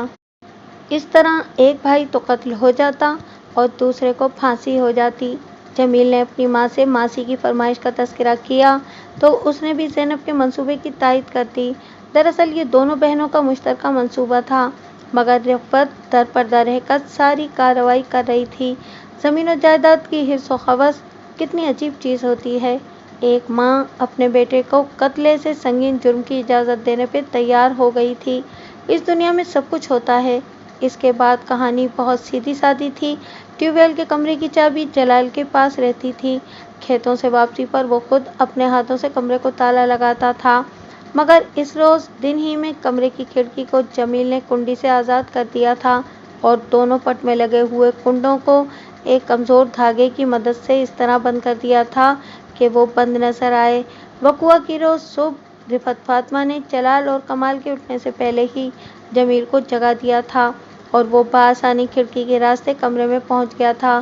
اس نے دونوں ہاتھوں میں مضبوطی سے ایک رینچ تھام رکھا تھا اور جلال کا انتظار کر رہا تھا۔ پھر جیسے ہی جلال دروازہ کھول کر کمرے میں داخل ہوا، جمیل نے بھاری رینچ کا وار اس کے سر کے پچھلے حصے پر کیا۔ جلال اس ناگہانی افتاد کے بارے میں سوچ بھی نہیں سکتا تھا۔ وہ پٹ سے زمین پر آ رہا۔ بعد ازاں جمیل نے کمال کی دراتی سے اس کا گلا کاٹ ڈالا، پھر اس دراتی کو کمال کے کمرے میں رکھے ہوئے پڑھولے کے اوپر ڈال دیا تاکہ شک کمال پر آئے۔ اس کارروائی کے دوران میں اس کے گلے کا تعویذ بھی ٹیوب ویل والے کمرے میں گر گیا تھا، جس کا اسے مطلق احساس نہیں ہوا تھا۔ موقع واردات سے عدم موجودگی ثابت کرنے کے لیے اس نے ایک مضبوط ثبوت تیار کر لیا تھا۔ 10 تاریخ کو خریدے ہوئے سامان کی رسید کو اس نے 18 تاریخ کی رسید بنا لیا، مگر جب میں نے وہ رسید اپنے پاس رکھ لی تو وہ پریشان ہو گیا۔ وہ بیان دے چکا تھا کہ ٹیوب ویل کا وہ سامان اس نے گھر ہی میں رکھ چھوڑا ہے۔ اب کسی نہ کسی طرح اس سامان کو ٹیوب ویل کے کمرے سے نکال کر گھر میں لانا چاہتا تھا۔ اس سلسلے میں وہ 2 بار کمرے کے گرد منڈلاتا ہوا پایا گیا تھا، مگر اسے کامیابی نہیں ہوئی تھی۔ پھر صبح اپنے دروازے پر پولیس کو دیکھ کر وہ حواس باختہ ہو گیا اور چھت کے راستے فرار ہو گیا۔ کیس اپنی جگہ مکمل تھا۔ میں نے ضروری کارروائی کر کے دوسرے روز عدالت میں چالان پیش کر دیا۔ کمال الدین کو میں نے اسی وقت چھوڑ دیا تھا، البتہ رفعت فاطمہ اور زینب جمیل کے ساتھ ہی عدالت میں گئے تھے۔ یہ مقدمہ کوئی 2.5 سال تک سیشن کورٹ میں چلتا رہا تھا۔ پھر عدالت نے جمیل عرف جیلہ کو عمر قید کی سزا سنا دی تھی۔ رفعت فاطمہ اور زینب کو شریک جرم کی حیثیت سے 2 سال قید محض کی سزا ہوئی تھی۔ اس واقعے کے کوئی 1 سال بعد ایک روز اچانک کمال الدین کو میں نے تھانے میں دیکھا۔ میں اسے دیکھ کر حیران رہ گیا تھا۔ میں تو اسے بھول چکا تھا۔ میں نے اس کی آمد کی غرض و غایت دریافت کی تو وہ مسکرا کر بولا، ملک صاحب، آنے والے چاند کی 14 تاریخ کو میری شادی ہے۔ میں آپ کو شادی میں شرکت کی دعوت دینے آیا ہوں۔ تمہاری شادی؟ میرے منہ سے بس اتنا ہی نکلا تھا، مگر وہ آج شاید گھر سے تہیہ کر کے نکلا تھا کہ مجھے قدم قدم پر حیران کر دے گا۔ جی ہاں ملک صاحب، میری شادی ہو رہی ہے۔ اس کے چہرے پر میں نے قوس و قزح کے رنگ بکھرتے دیکھے۔ کیا آپ کو یقین نہیں آ رہا؟ کس سے ہو رہی ہے تمہاری شادی؟ زرینہ سے۔ اس نے ایک اور دھماکہ کیا۔ چودھری پھپھا نے اپنی ضد چھوڑ دی ہے اور بھا جلال کی بیوہ سے میرا نکاح کرنے پہ تیار ہو گئے ہیں۔ اس نے بتایا، کلثوم 8-9 مہینے پہلے ہیضے کا شکار ہو گئی۔ وہ جانے اور بھی کیا کچھ کہتا رہا، مگر مجھے اس کے صرف آخری الفاظ ہی سنائی دیے، آپ ضرور آئیے گا ملک صاحب، میں آپ کا انتظار کروں گا۔ مجھے اس روز یقین ہو گیا تھا کہ جوڑے آسمانوں پر بنتے ہیں۔ مجھے آج تک اس بات کا افسوس ہے کہ میں کمال الدین کی شادی میں شرکت نہیں کر سکا تھا، کیونکہ اسی ہفتے میری پوسٹنگ ضلع جھنگ کے ایک تھانے میں ہو گئی تھی۔